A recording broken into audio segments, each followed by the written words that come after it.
Dope addicts are here. Max in Highland says, "Oh no, did Johnny Cash die?" Some time ago. A while ago, yes, a while ago. In Highland. In Highland. I haven't heard that song in a long, long time. It's from the personal collection of Jack LaVon Jackson.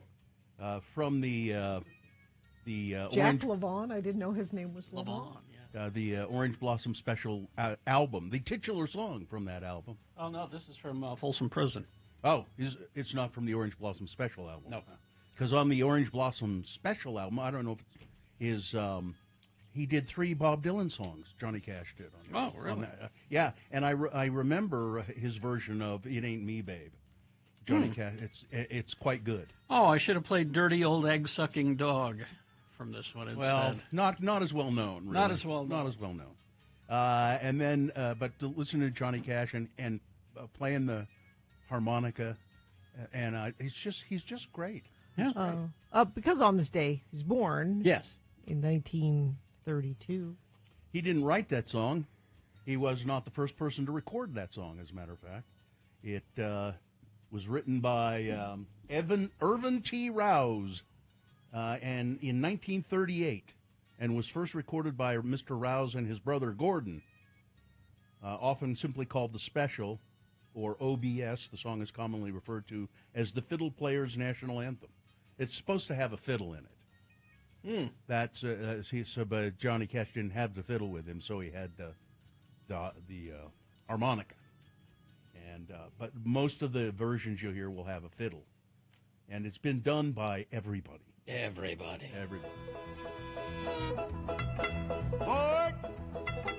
Now, who's this? Foggy Mountain Boys, Lester Flatt and Earl Scruggs. Yeehaw!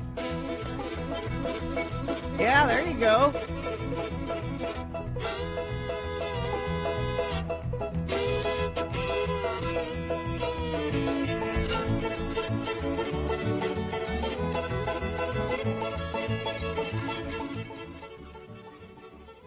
I just posted on Twitter a little video of my Uncle Tom Russell. Oh.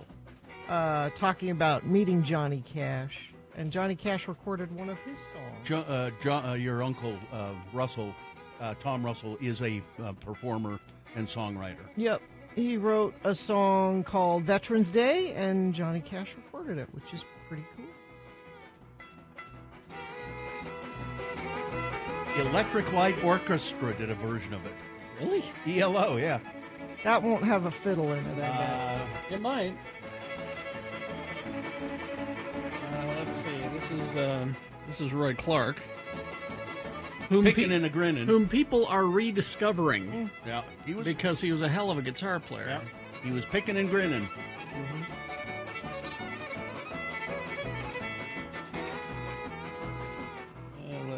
Let's see who else we got. Of course, Charlie Daniels did it, of course. Who's this? It's the Flying Burrito Brothers. They had a minute or two of fame. Yeah. Let's see who else we got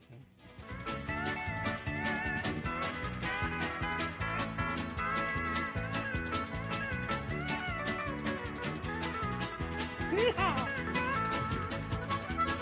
Who dat? Bill Justice and Jerry Reed. Bill Justice. Oh, Jerry Reed. Jerry Reed. I want to hear Jerry Reed sing. I don't know if he sings in it. I think this is instrumental. I get the feeling.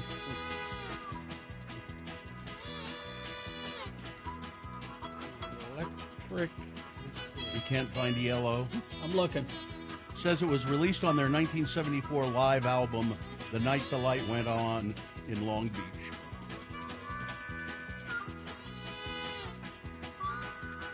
Oh, and there is violin in it. Yeah, I'm not finding it. Try the album title, The Night the Light Went On in Long Beach.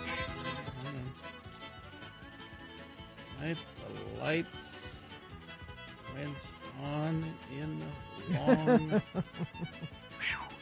Nope. No? Nope. Not everything's available on Not Spotify. everything, yeah. Well, what good is it then? Doug Kershaw did it. He had some hits. Doug Kershaw. Remember him? He was a fiddler. Really damn good fiddle player. Don't remember him. Doug Kershaw. He, I'm trying to see if he played with some bands, I think. Anyway, it's you don't hear that kind of music much anymore. You got to search it out to find the fiddling music, the Foggy Mountain Boys and all of that kind of stuff. Which I quite like. But if I'm in a room and it's on and my wife hears it, she goes, "Turn that off." Can't stand it. This is ELO. You found it. Mm-hmm. It's discordant. Yeah. This is art, man. Oh, I'm sorry.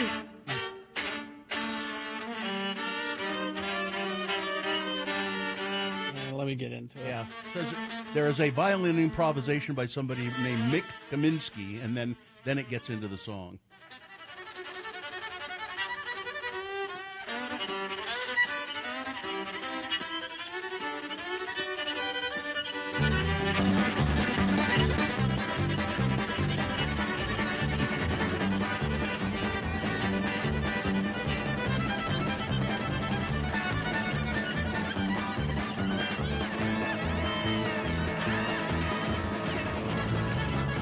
This train sounds dangerous. I don't want to get on it. This violinist was a regular member of the band. Oh, yeah. Toured with them all the time. Oh. No, the ELO had a few strings.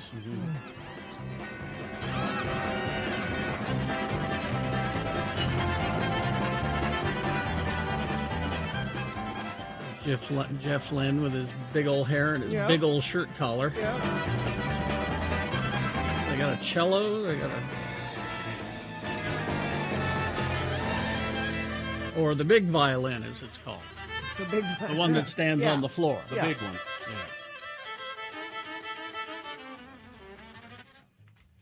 There's that. Well, there you go. All right. That's an interesting way. This has been Farting Around with Carrie, Bill, and Gina on X96, Radio from Hell. All right, we're going to take a break, and then we'll come back with your check-ins. 877-602-9696. That's the number to call if you want to check in with us. 877-602-9696.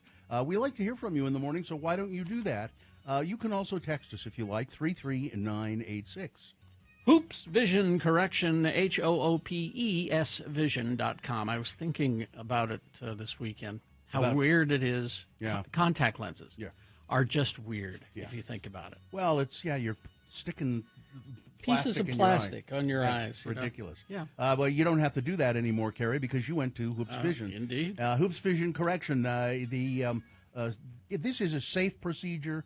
It's effective treatment for nearsightedness, farsightedness, and astigmatism. It's very advanced technology. No pain involved. Nope. Simple procedure. I mean, the science behind it's very complex, but it seems simple because you lay down for 15 minutes, you get up, and you can see. It's amazing. So Hoops Vision right now, they're the people to go to. They've done probably more procedures than anybody else in the state. Make your appointment. Oh, $800 off right now. Oh, really? Yeah, so make your appointment. Call 877-30-LASIK or go to their website. You can make an appointment there, hoopsvision.com.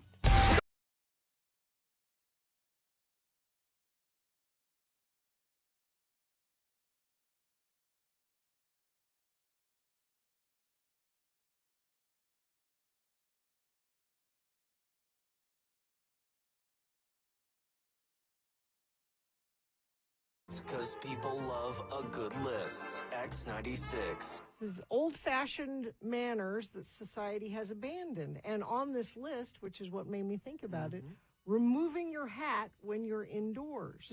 Yeah. Now, Kerry makes a big show of putting on his hat every morning at the beginning of the show. But customarily, etiquette guides us to remove our hats upon entering indoor spaces. Yeah. People don't do that. And don't throw your hat on the bed. It's bad luck. Well, that's not etiquette. That's just common sense. That's cowboy lore. You're supposed to not put the hat right side up. You can put the hat upside down on a bed, but not right side up. Oh, okay. is a thing. All right. For some reason. Hand kissing. Charmed. Dating back to the 17th and 18th centuries, the ritual of I hand do that. kissing. You still do a hand kiss? Not so much anymore since COVID, but I have been known to be a hand kisser. Bill Allred, known hand kisser. Yeah. Addressing letters, dear sir or madam. Well, it's better than hey you. Hey. Listen up, jerk. There was a time you would only send professional emails during business hours. Do you remember this? No, Yes. I don't remember that. There was a time where that was etiquette is one Yes. I can't It was very brief. Or on a Saturday Yeah. or on a... It was very brief. I missed that. Sending thank you cards. Yeah. People don't do that anymore. That's something everyone should be better at. Yeah. But And here's my favorite. Women remaining seated when being introduced. So Please don't get up. No. No, don't get up. No, you don't. Please. Toasting with alcoholic beverages. Haven't you been somewhere when somebody's offering a Yeah. toast and you're like, oh, you can't toast with water? That's bad luck. yeah. But Well, I have never heard anybody say that. I don't refer to it as bad luck. I refer to it as a waste of time. Yeah. the conventional norm gradually waned as time progressed, allowing space for a broader array of inclusive toasting alternatives, like sparkling cider or non-alcoholic. Back to your email thing. Yes. Apparently, that email business hours thing, that is apparently law in France. I like that law. Yeah. And it's email, not just mail. Yeah. It's And email. between their their medicine, their hospitalization and everything, and that reason enough to move there. And they have young gay prime minister. And the food. I'm going to start doing that. Just make sure I don't send any business email outside of 9 to 5. It's funny, I don't. I don't think I do. I anyway. probably do. Not business email. Or if I you don't. receive one, do you do this where you go, yeah, I read that, but I'm not going to do anything about it I do until that all Monday. Yes, I do that all the time. I think I'm not even going to open them. You send me something Friday after 5 p.m. business-wise. I'm not going to touch it. Don't even open it. Yeah, don't open it. Yeah. Okay. Any other things on That's there? it. That's good. All right. We hope you'd enjoyed another list with Radio from Hell on X96.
All right, 6:20. Let's get this over with. I'm for that. Now, apparently people are too afraid to call us now. 877-602-9696. I don't know why you'd be afraid to call us, but apparently you are. Check in with us. We like to hear from you. You can also text us if you like. That number is 33986. You can use it if you're chicken. Do we have a sponsor here, Gina? Probably not. Brought to you by Nutter Butter Bites. What I'm having for breakfast this morning, Nutter Butter Bites, made with real peanut butter. You know your husband doesn't listen to this show, right? No. Because if he did, you would not be announcing that. I would not. No. I'm going to send him an email. Don't. The moon is just about gone. It's going to be a new moon, the 27th, tomorrow. It'll be a full moon on the 14th. Right now, it's just 3.1% of full, a little tiny sliver of a moon, which will rise today at 6:36 a.m. Today being Wednesday, it's the 26th day of February in the year of our Lord Jesus Christ, 2025. It's a Black Lives Matter Day. I did not have a chance to look this up, but so it started with the Trayvon Martin case, and that guy. What was the name of the guy who shot him? Best we forget his name. Well, probably. I just wonder if he's still if he's still a cop. Yeah, probably. No, he was not. He never was a cop. He was a security guard, I think. Anyway, yeah, I just wonder if he's still around. Levi Strauss Day. Oh, he invented the blue jeans in San Francisco, as a matter of fact. National Pistachio Day. nice. Pistachio is known as the happy nut in China and the smiling nut in the Middle East. George Zimmerman. Zimmerman, right. Oh, yeah. Is he still about? POS. Uh, Isn't he doing a CPAC convention or some crap? He got in a lot of Probably. trouble again, remember? Yeah. A couple of times for brandishing guns and stuff. Yep. Anyway, Happy Nut Day, the National Pistachio. I guess they call it the Happy Nut because it has, when it Looks like it's smiling. yeah, a little smile. And it's Tell a Fairy Tale Day. Oh. Fairy tales. This is an all-new edition of the official morning show of Happy Nuts, Radio from Hell, starring the Lords of Morning Radio. It's Gary Jackson right there. That's on here. I'm Bill Allred, Happy Nuts Bill Allred. Over there, Gina Barberi, eating not nuts, but Nutter Butter Bites. Nutter Butter Bites, which They're in healthy. Gina's world is close to nuts. There is protein in here. Peanut butter is a... Yeah, it's a good choice, Yeah. I think. Katie for short is our fine producer. She's back there behind me, and I haven't looked yet. Is it Maya? Yeah. Yes, Maya Yes. is there helping out as well. Let's see. Text check in. I wonder how many people remember Johnny Cash did Taco Bell commercials in the 80s. Well, it just so happened. Well, nobody has more choices for just a little cash. You can search the whole world over, and no matter who you ask, they'll say Taco Bell has more choices for just a little cash. You better make a run for the border, son. You better make a border dash. We're talking under $1. Nobody beats Taco Bell. I hope they backed a Where truck else you of gonna money up get there. I hope. I think that Taco Bell has moved far, far, far away from that "make a run for the border" slogan. Oh, yeah. Yep. That is They've- not anything.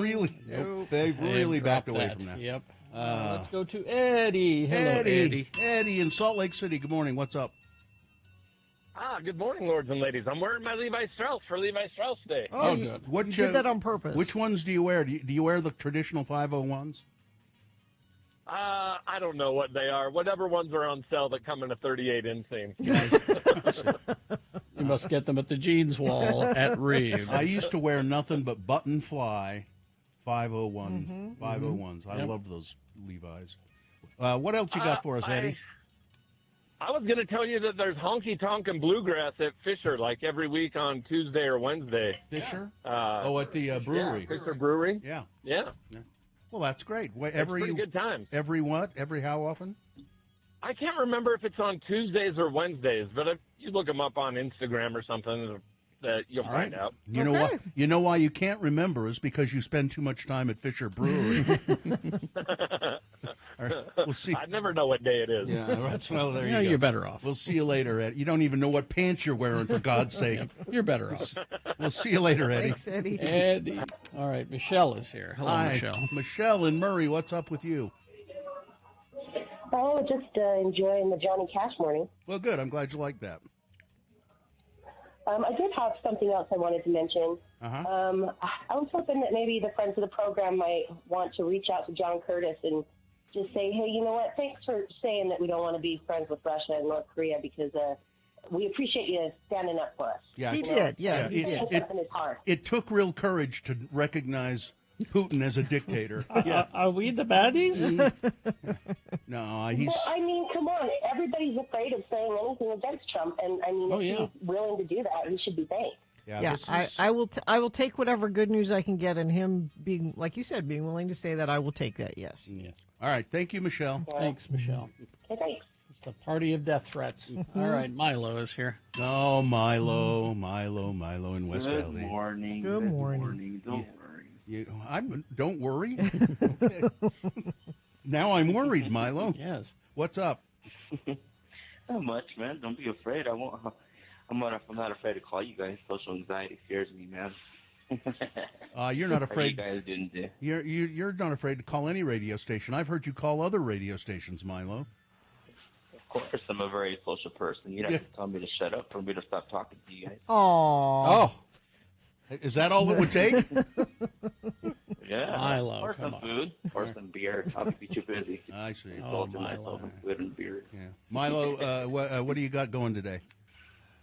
Nothing much, man. It's a work day. It's not the weekend yet. I'm on Monday already. All right. All right, Milo. Work. You know, drive them up and down. Well, have a happy time. Thanks, at work. Milo. Thanks, Milo. We'll see you later. We'll see you. Bye-bye. Shut up, Milo. Sketchy Blake of Ogden checking in. Here's a fun fact. A boy named Sue was actually written by Shel Silverstein. Yep. Oh, yeah. Yes. Mixer driver Shane checking in from Orem. French President Macron is the best for his fact-checking skills. Yep, we appreciated that for sure. Aaron from Ogden. I don't care who you are. Hearing a fiddle go off like that makes you shout, yee-haw. You can't stop it. Bus driver Troy, Perry City listener checking in. Meshach of Erda. All them there songs make me feel like I need to go to Jackson. I'm going to Jackson. It's a natural fact. Let's see. Patrick, the friendly neighborhood middle school teacher. Spring fever update. Student energy feels like April, not February. Yeah. I'm for climate change. This is great. Yeah. Kira, Andy, and the dogs checking in. Michaela Verino checking in. Bill, I sent you an email yesterday about a thing I listened to regarding the Mandela effect. Yes, I've got it here. Yes. It's a thank you. We may read it in a moment or two. Alex in Vineyard. Dr. Neal, present accounted for. Skunk remover Eli checking in. Uh-oh. Somebody has to do it. I guess. Let's see.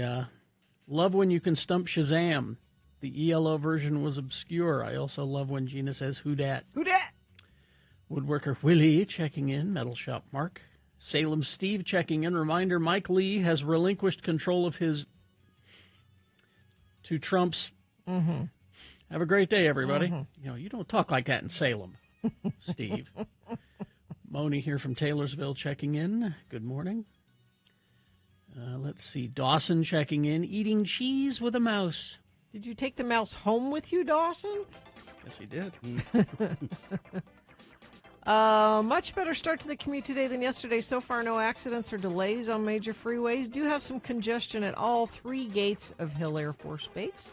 If you're stuck there or stuck somewhere else or just want to text us and let us know what you're seeing, you could do that at 33986. All right, we're going to take a break, play a song for you, and after the song, it's Big Boy News. And right after that, it's Frank Christ Presents They're Fine, They're Just Fine, the Dead Celebrity Game. We'll explain how to play and what you'll win.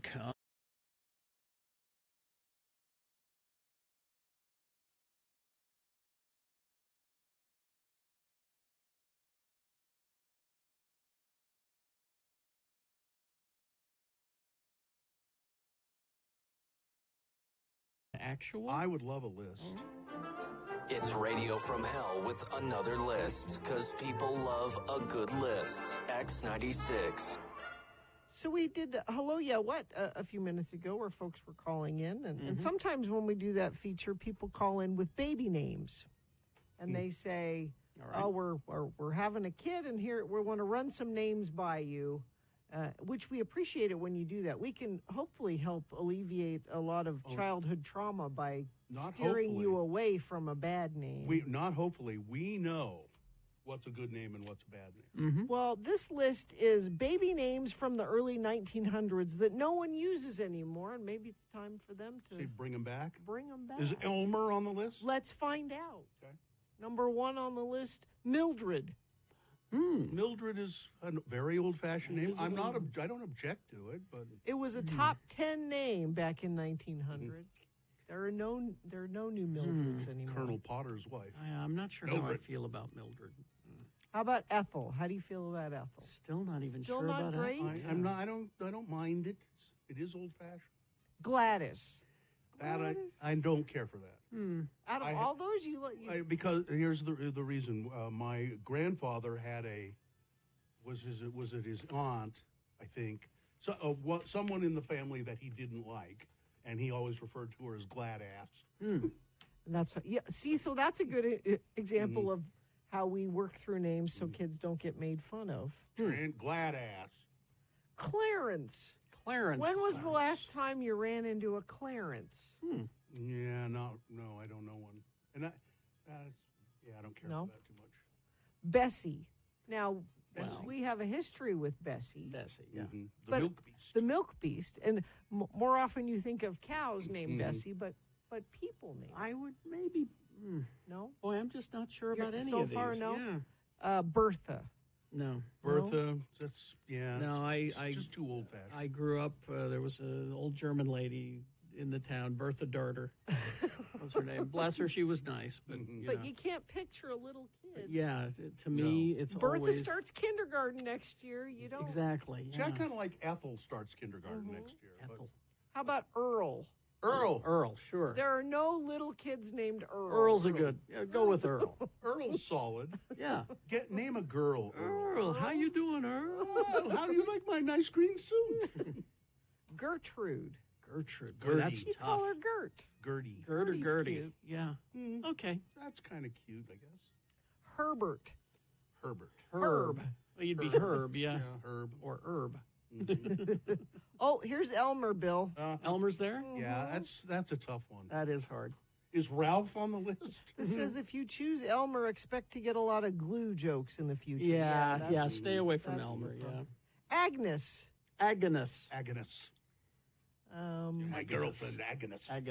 Minnie. I feel like Minnie's come back. An old coworker of ours is married to a woman named Agnes. That's true. She's beautiful. Minnie, you'd be good. Minnie?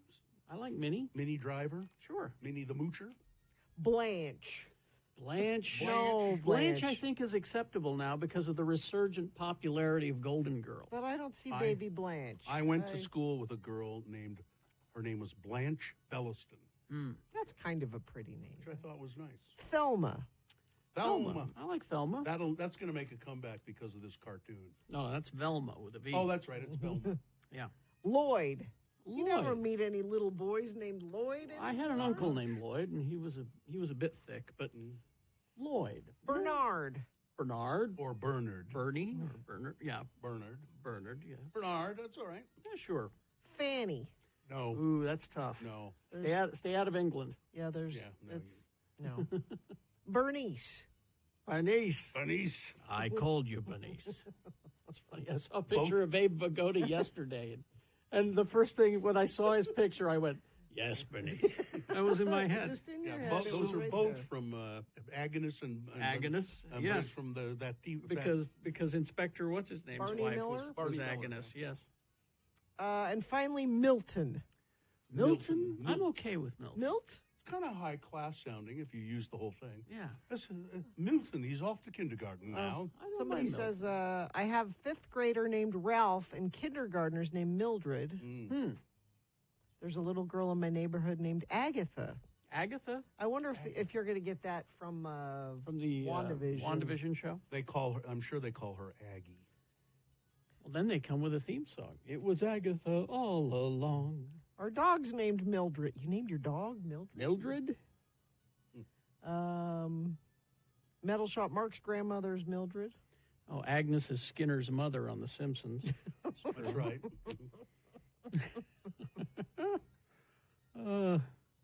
Agatha. I don't know. See, the names in my family. My mother's name was an odd name that you never hear much anymore. Nola, yeah. You don't find Nolas anymore. No. Well, and you don't find my mother's name anywhere. Elma. Even in Utah? Elma. Isn't that a Utah name? I think it's gone. Oh. I think she was the last and took it with her. Took it with her to the grave, Elma. And you don't have my grandmother's name. She took it to the grave, What's too. her- Oh, that's a good one. Zana. Zana. That's a cool name. Zana? Sounds well. Z-O-N-N-A. If you use for Zana, it sounds like you're from another planet. Zana. So, yeah. I have Grandma Fern, Yeah, that's pretty old fashioned. Marjorie, Marge. Oh, Marge. Anita. You don't do Marge because it's large Marge. No. You don't. Oh, no. Nita, yeah. Anita. Nita, I liked. We Yeah. knew Anita, didn't we? Nita.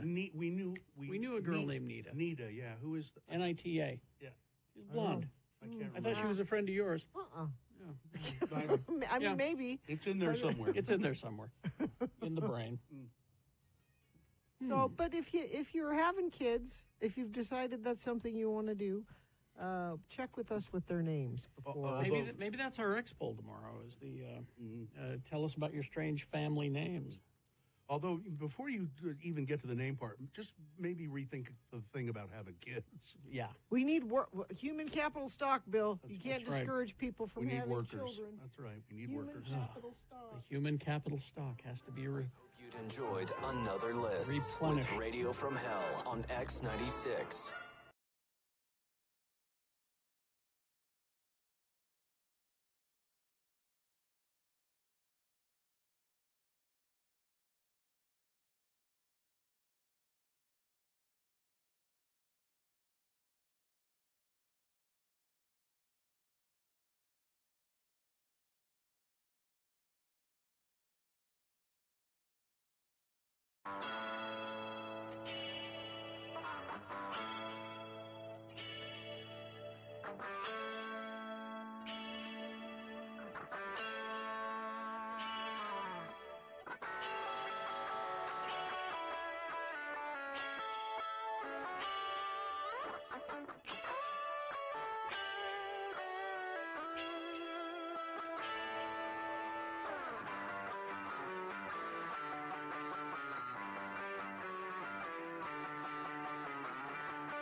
Joke, 80s, because... On this day in 1960, Jazz Coleman, lead vocalist and keyboardist for Killing Joke, was born. There we go. What's his first name? Jazz. J-A-Z? There you go. All right. All right, let's begin. We got some big boy news and opinioendo now. And right after that, it's Frank Christ presents They're Fine, They're Just Fine. It's the Dead Celebrity Game.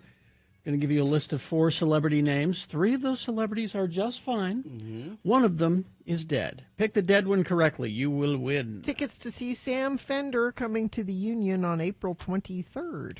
People want these Sam Fender tickets. 877-602-9696 is the number to call to play. Frank Christ presents. Easy to do. 877-602-9696. We will play the game right after this. Big Boy News and Opinioendo. Brought to you by... Business owners, do you owe $15,000 or more on employment taxes and don't know what to do? McClure and Stewart, your local trusted tax attorneys. Go to McClureandStewart.com today. Got to have. I'm all caffeined up now with my Mill Creek coffee. Mm-hmm. Mill Creek coffee. I've been drinking. I've been drinking the espresso blend. You like that? It's real dark and real, just strong. The Stein Erickson blend. You know, they have Mill Creek coffee at the airport, I saw Yes. this Yes. weekend. Tragedy, one of a kind, an original. He will be missed. Chris Jasper, the award-winning Isley Brothers songwriter, producer, and keyboardist, has died. He was 73. The Rock and Roll Hall of Famer's family broke the news with a notice on Facebook one day after Jasper's death. He will be deeply missed. His legacy will live on as an inspiration for generations. The Isley Brothers charted a dozen albums on the Billboard 200 during Jasper's tenure. He wrote a lot of their songs, played the keyboard as the band traveled or toured, and was a great contributor to rhythm and blues and popular music. His name was Chris Jasper. Well, we've made national headlines here in Utah. Did we? Yep. In a good way? I bet not. No, we never make it. No, Utah is about to become known as the dumbest state in the union. Yes, we are. Utah gearing up to make history as the first state to ban fluoride in public water systems if Governor Cox signs the bill to prohibit the addition of the tooth decay-fighting mineral. If signed into law, House Bill 0081 would prevent any individual or political subdivision from adding fluoride to water in or intended for public water systems. Cox did not immediately respond to a request for comment from NBC News. The bill also repeals previous laws related to fluoridated water provisions, including sections about providing fluoridated water upon resident request and under emergency circumstances, the bill summary reads.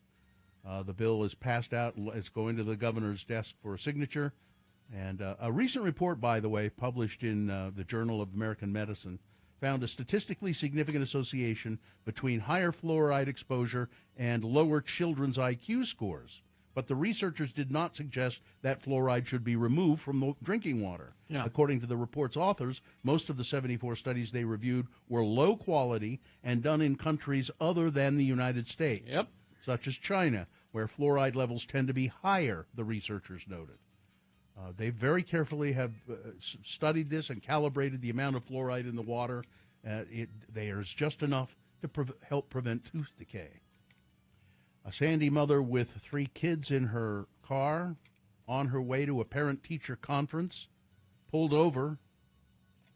She had a blood alcohol content level of more than 7 times the state limit. 7 times? Yep. Wow. Carrie Lynn Housley was arrested and faces numerous charges, including multiple counts of DUI and reckless endangerment. The Sandy Police Department said in arrest documents that an officer was called to a hit-and-run involving a Ford SUV that had hit a stone mailbox in front of a home before fleeing the scene. Police were led to a nearby home. Housley opened the door, admitted to hitting the mailbox, said she didn't report the incident because she didn't think she had to. She was also allegedly unaware that she had left her bumper at the scene. It came off her car. During the interaction at the home, the officer said she had thick, slurred speech, elongated speech patterns, unsteady while standing. She even fell back onto her butt when she attempted to get up. Well, I was going to say, I don't even know how you're conscious being 7 times over the... I'm surprised you're still alive. I'm here.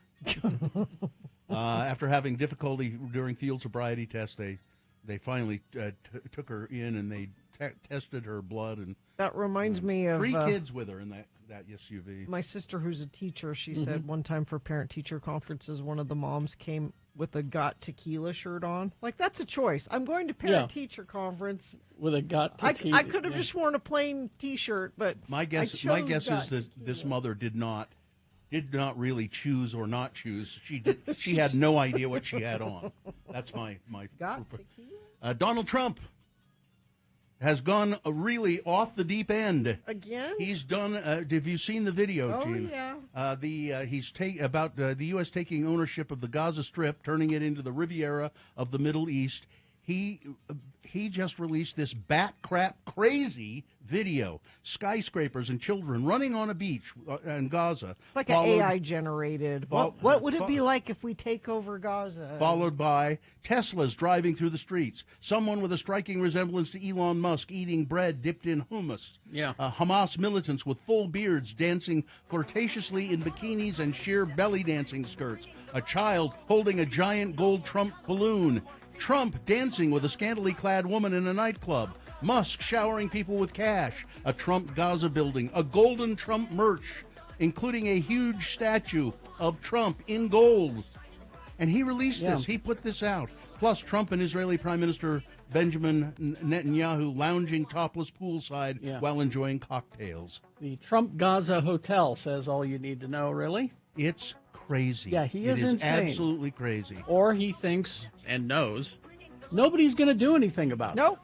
By the way, James Carville has doubled down on his call for Democrats to hold tight and play possum, as he put it, to allow the effect of Trump-implemented chaos to fully take hold among the electorate.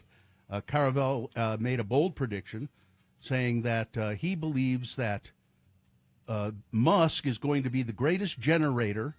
Let me say this very specifically, he said, the greatest generator of Democratic turnout ever. I hope so. More than Barack Obama, Carville told News Nation's Chris Cuomo. Musk is going to turn out more Democrats than Obama could, and I understand the gravity of that statement, but if he keeps going, that's what's going to happen. Carville says, well, I was privy to some data in a very critical state, and the Musk stuff is like nothing I've ever seen in the history of Poland. Like nothing. And we're a month into the game. Recent polls have indicated that Americans are souring on the world's richest man over his attempts to slash government spending and jobs. Oh, and by the way, nearly 40% of those contracts, those federal contracts that President Trump's administration claims to have canceled as part of its signature cost-cutting program, aren't expected to save the government any money at all. Nope. The administration's own data shows. The Department of Government Efficiency, run by Musk, published an update list Monday of nearly 2,300 contracts that agencies terminated in recent weeks across the federal government. Data published on Doge Wall of Receipts shows that more than one-third of the contract cancellations, 794 in all, are expected to yield zero savings. So what are we doing? Just getting rid of programs we don't like? Just sowing chaos, yeah. Here's the thing, Mr. Carville. I know you do this for a living, and I only have a high school diploma, but I also know that America's memory is very short. And if we wait until 2 years, hoping that this Musk data that you're talking about affects the polls, that's 2 years of damage he can do, all right? We can't just sit back and let it happen. Before the measles vaccine was introduced in 1963, the disease sickened an estimated 3 to 4 million Americans annually and killed hundreds of people. Plummeting immunization rates, outbreaks of once vanquished childhood diseases, and the appointment of a vocal vaccine skeptic as health secretary have U.S. experts sounding the alarm about a looming public health crisis. Since the start of the year, more than 130 cases of measles have been reported in Texas and in neighboring New Mexico, raising fears that the highly contagious and potentially serious illness is making a comeback. And don't we share a corner with Mexico, New Mexico? Yep. Yes, we do. Measles. It's the canary in the coal mine, warned a leading pediatrician and immunologist, Paul Offit, highlighting the decline in vaccination rates since the COVID pandemic. Amid growing distrust of health authorities and pharmaceutical companies, more parents are opting not to vaccinate their kids. The proportion of preschool-aged children vaccinated against measles, which is mandatory, has dropped nationally from 95% in 2019 to less than 93% in 2023. Some regions show even steeper declines, such as Idaho, where rates have fallen below 80%. You may be saying, well, it's my kid, and if I don't want to get him vaccinated, that's my choice. What you don't realize is your kid gets measles. There are babies that aren't, their parents want to get them vaccinated, but they're not old enough yet, and then they can get it and get very sick. It's not always just about you. It's about passing it around to vulnerable people in the population. But then I'd have to have empathy. Oh. No, you see, that's been bred out of us as voters. Utahns, by large numbers, have told us they really like vote by mail, said Representative Jefferson Burton, a Republican of Salem, Utah, the sponsor of House Bill 300. The bill, which previously required voters to present an ID and have drop boxes manned by people to check them, has been changed dramatically as a result of pressure from the public and negotiations with Lieutenant Governor Deidre Henderson's office and the Utah State Senate. The bill now requires that people put the last 4 digits of their ID number on the ballot envelope, but they can still utilize a drop box. What has been changed is voters must now opt in to receive a mail-in ballot.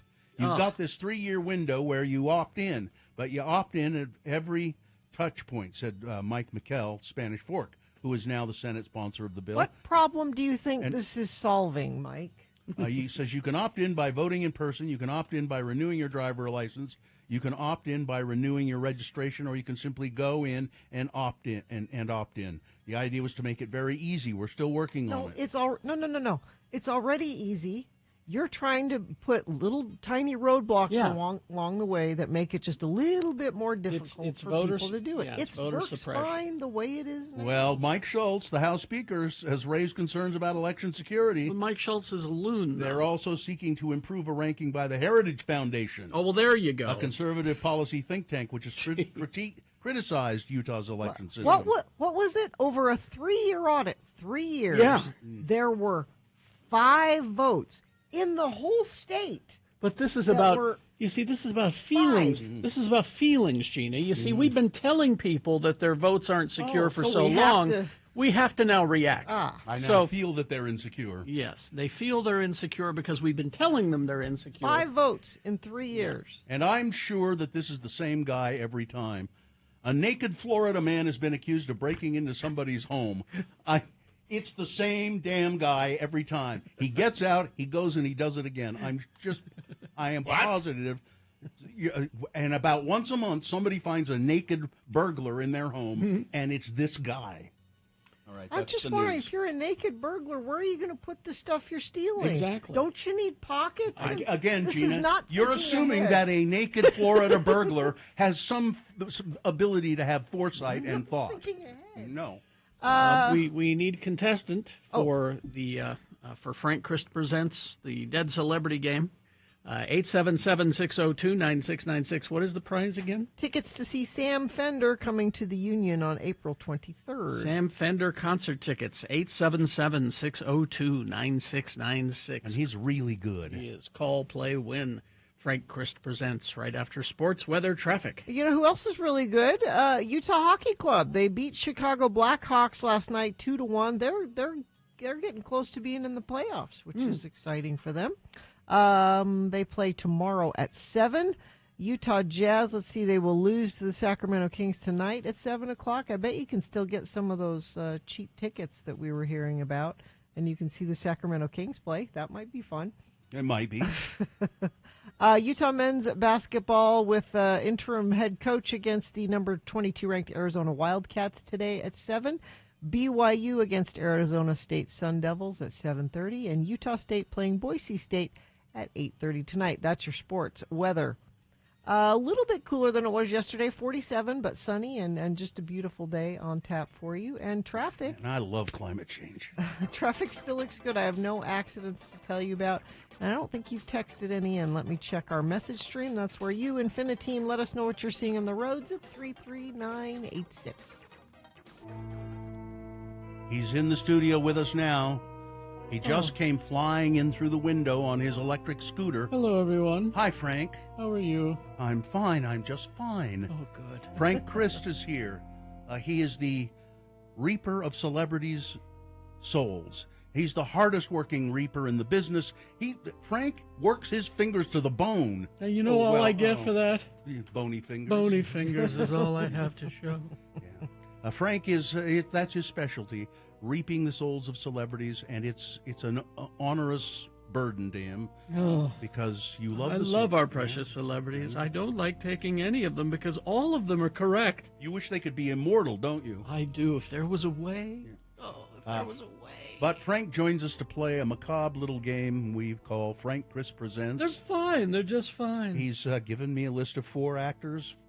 On this list, 3 of the actors are just fine. But one of them. Oh.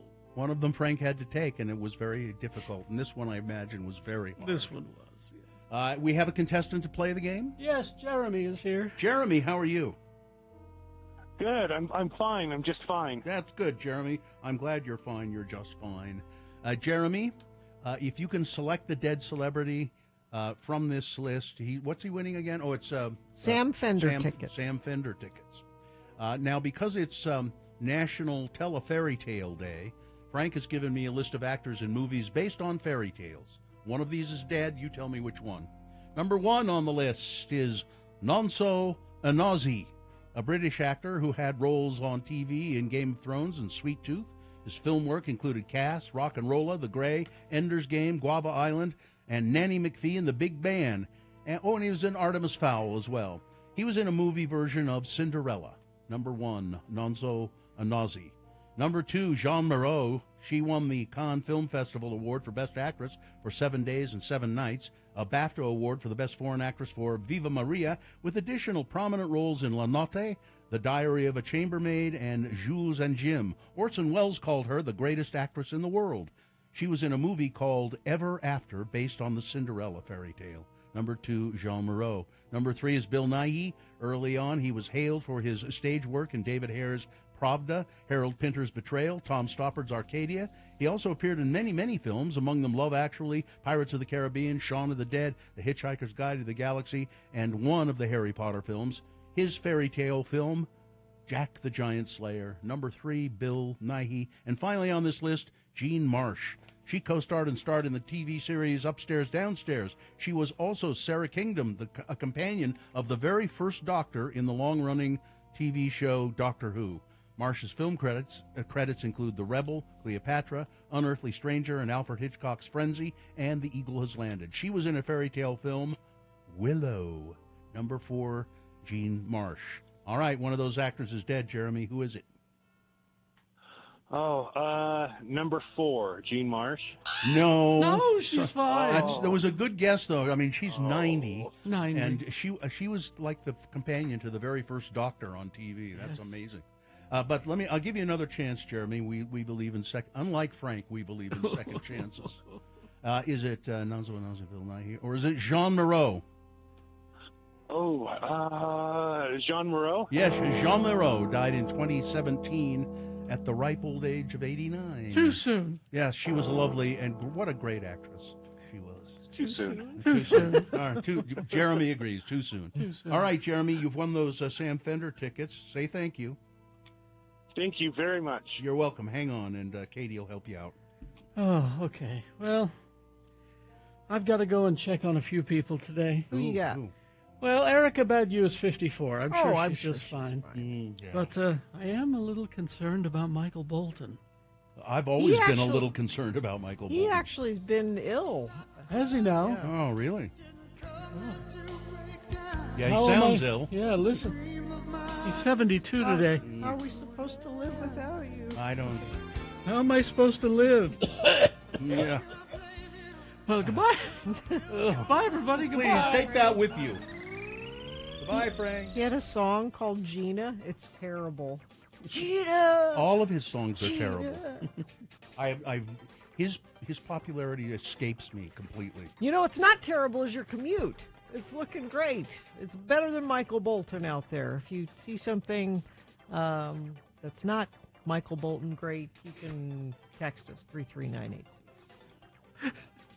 That was really tortured. Glad it was just torture. I'm glad I was just walking in the room while that happened. I didn't have to hear the whole thing. All right, let's see. We're going to take a break. We'll be back after these messages with your list of things that must go. Stand by for that. KXRK Provo. X96 plays over 40 years of alternative.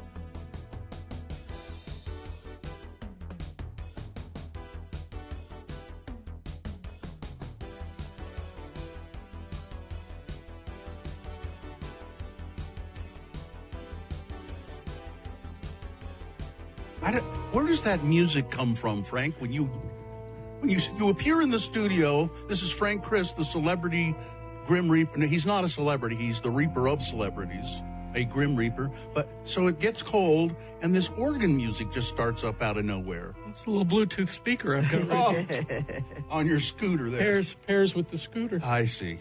Frank Christ has joined us. Oh, Frank, it's just a sad story. You got the runaround yesterday, didn't you, Frank? Oh, yes. It was a busy day. What happened? Well, Drake Bell was missing and endangered. Well, he's not considered a celebrity anymore, is he? Oh, yes. Oh, okay. And so they weren't sure. It was a possibility that Frank's services would be required, but they ended up finding him. Yeah, I dashed off to Florida. Mm-hmm. You know, I'm there a lot. Yes. And, but he's fine. He's just fine. All right. Frank has joined us here in the studio. Every weekday we play a game called Frank Chris Presents. They're fine. They're just fine. Frank gives me a list of 4 celebrities, 4 names, and he says, do a little research on these, Bill. 3 of them on the list you'll find are... But they're fine. They're just fine. But one of them, Frank has taken away, a precious celebrity no longer with us. Oh. And it's the contestant's job to figure out which one on the list is dead and who do we have to play? Chelsea. Chelsea, good morning. How are you? I'm fine. I'm just fine. Of course you are. Chelsea, I'm going to read you these names. You tell me who is dead and what can Chelsea win, Gina? Chelsea, we've got tickets to see The Offspring with Sum 41 and Simple Plan live at USANA Amphitheater on August 3rd. All right, here we go, Chelsea. These names that Frank gave me, these are cast members of the second highest grossing film of the year 2000. That film being Gladiator. Oh. All right, so these are stars from that movie. Number one, Derek Jacobi started his professional acting career with Laurence Olivier as one of the founding members of the Royal National Theatre. He won numerous awards, including a BAFTA, Olivier Awards, Primetime Emmy Awards, Screen Actors Guild, and a Tony Award.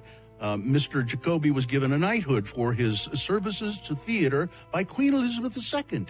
He played Senator Gracchus in Gladiator. That's Derek Jacobi. Number two on the list, Oliver Reed. His notable films including, of course, playing Bill Sikes in the Best Picture Oscar winner Oliver. He was also in one of my favorite movies, Women in Love. He played Athos in The Three Musketeers and The Four Musketeers. And in Gladiator, Oliver Reed played Antonius Proximo, the old gruff gladiator trainer in that movie.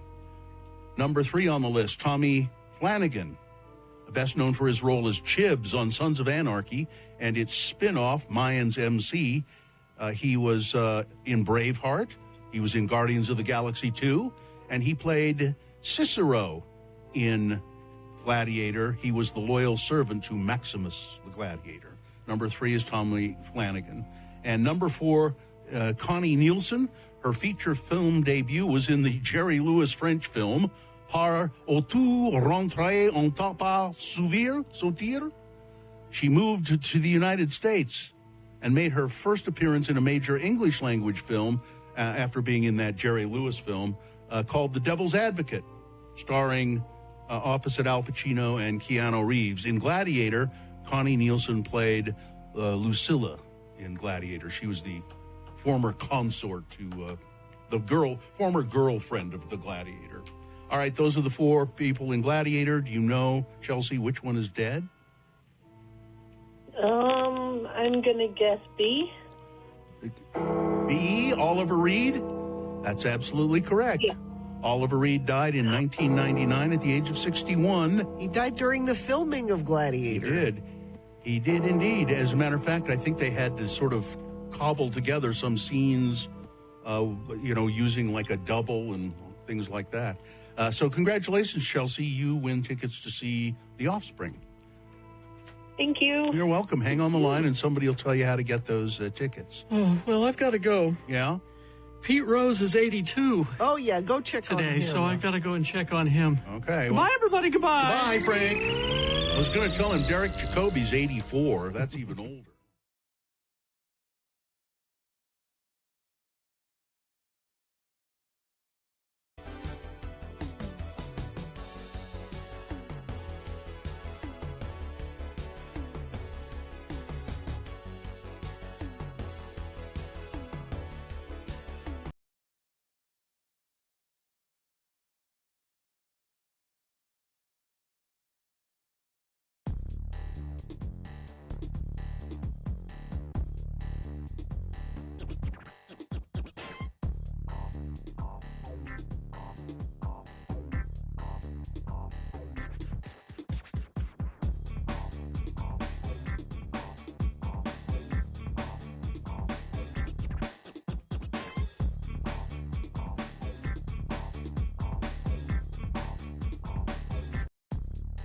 At 33986. I don't think we could have been clearer, but Wesley in Cottonwood is trying to text in things that must go, and There's always somebody. every time. And it's usually someone from Cottonwood. It is. 33986 is the text number, but the email is radiofromhell@x96.com. All right. Things that must go, brought to you by Nutter Butter Bites. They're what I'm having for breakfast. Just amazed she says that with such pride. Okay, I'll start over. Things that must go on the radio. From Hell Show. These are things that are bugging you, friends of the program, things that you can't stand anymore, and you want to get rid of them, get them out of your life. And so you send them to us here on the radio show, You send them to radiofromhell@x96.com, put Must Go in the subject line, and if we read yours, maybe, just maybe, these things will disappear from your life. It might make you feel better just to hear about it, too. Let's see, I'll go first today. I have one of my own. Announcers who on the radio who do commercials, and they say things like this. And don't forget the wonderful desserts and side dishes that are waiting for you right now at John's Steakhouse. Well, they're not waiting for me. They'd be bad. They'd be cold. They're just there. They're not waiting for me. All right. Let's see. This one says, please feel free to use my name. This is Terrence the Gay, which if you need a gay friend, you now have one.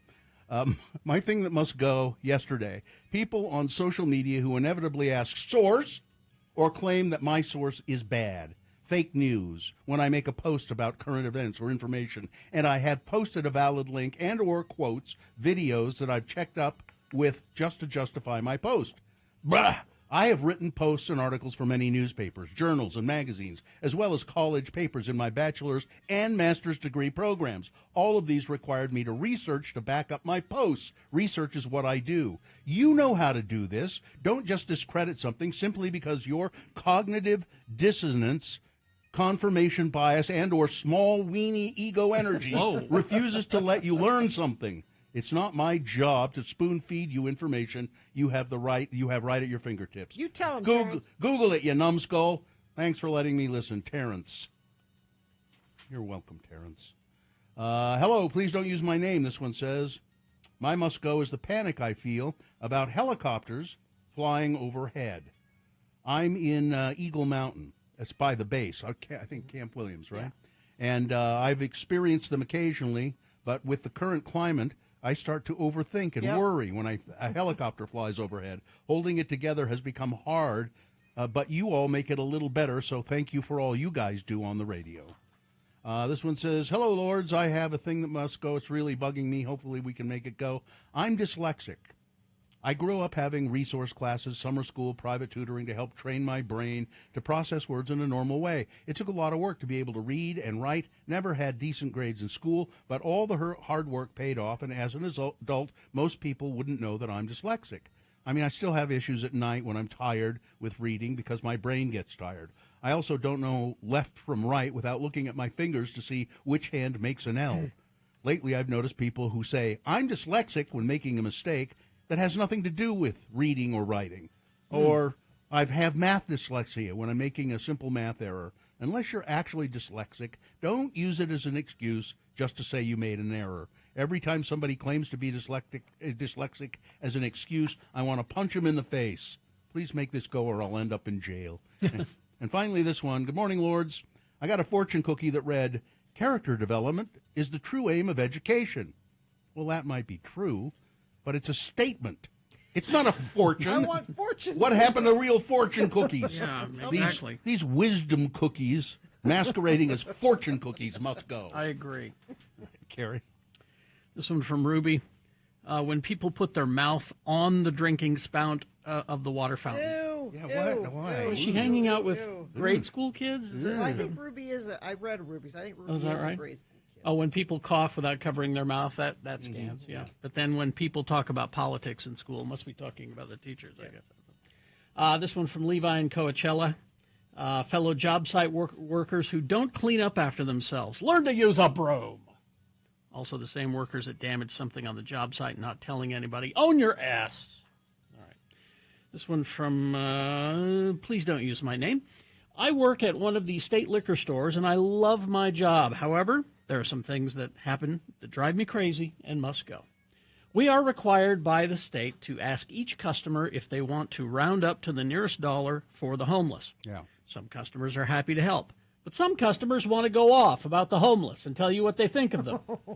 A simple yes or no is sufficient. Also, conflicting communication from customers. Some people say yes as they shake their heads no. Please be clear. People who want to unlock their debit/credit card until they get up to the register and hold up the entire line. I guess they have it on their phone. Oh. Wi-Fi at the liquor stores is not great. Do that before you come in and be considerate of your patrons. you know you're going to spend money before you get to the store. Prepare yourself. People that like to wait until you've bagged their order to tell you they don't need a bag.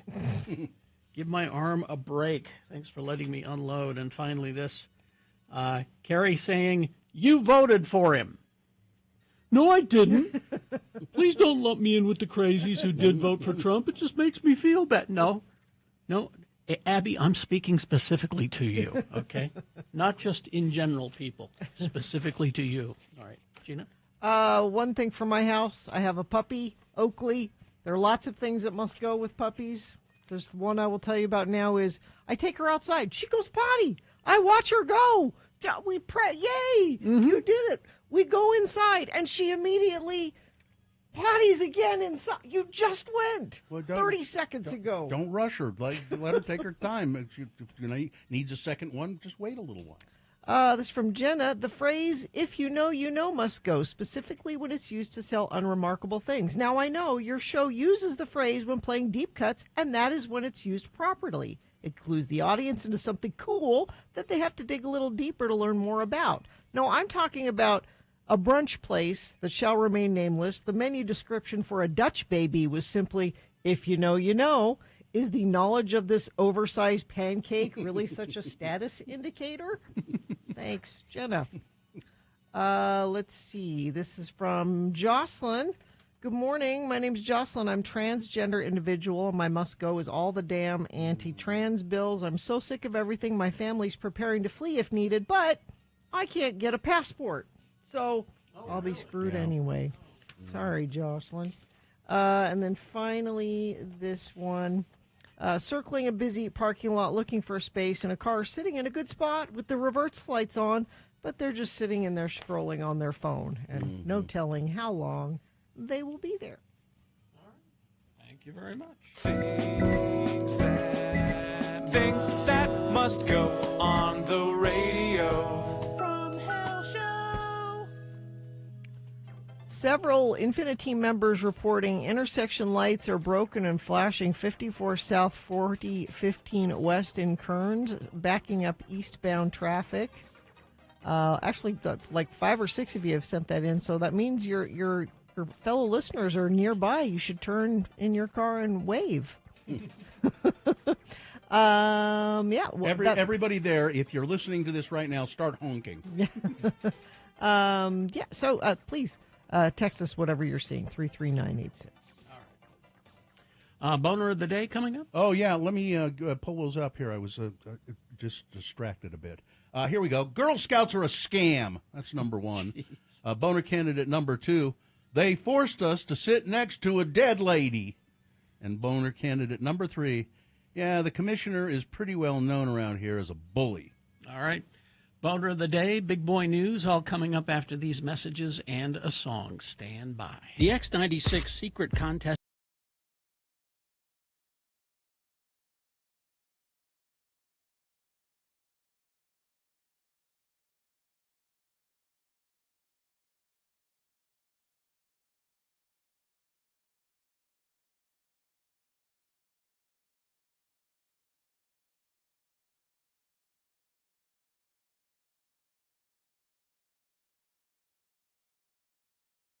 Tweeted out an error, and he said, I messaged him, and he says, I'm sorry, I'm bone tired. I miscalculated. Well, he's been very busy. Bone tired. He's been very he busy. had to go get Phil Donahue today, and that was quite a boner he pulled, though. Boom. So here he fixed it. Okay, Carrie is still ahead with 47 points. Really? Bill has 37 points. Oh, no, not 37. I don't. Is that? Wait a minute. No? Okay, for those of you wondering, this is our Deadpool, where we pick 10 celebrities each year, and we put them on a list. We predict that they will die in this year, and if they do die, then we get points based on their age up to 100. Check me if I'm correct on this. Okay. Shelley Duvall was 72. 75. 75. I'm looking at it right now. Okay, so then that's... Okay, well, that's my error. Where do you get that she was 75? Because I had 72 Wikipedia? on my list. But, all right, 75. So okay. he's right then. Oh, okay. So, because I picked Shannon Doherty, I'm still in the lead. Yes. Just barely. I'm not going to catch up at all. I don't know. I feel like you've got to have at least one. You know who else is on my list. Now that Phil is gone, what does Marlo have to live for? You also have Marlo Thomas on your list. Oh, that's sad. She's got to live for Charlie, the golden retriever. And the charity work. She's got to stick around for that. I hope she does.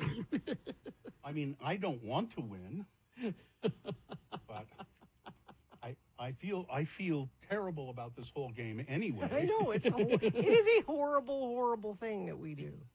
I'm sorry I make you play. It is a horrible thing.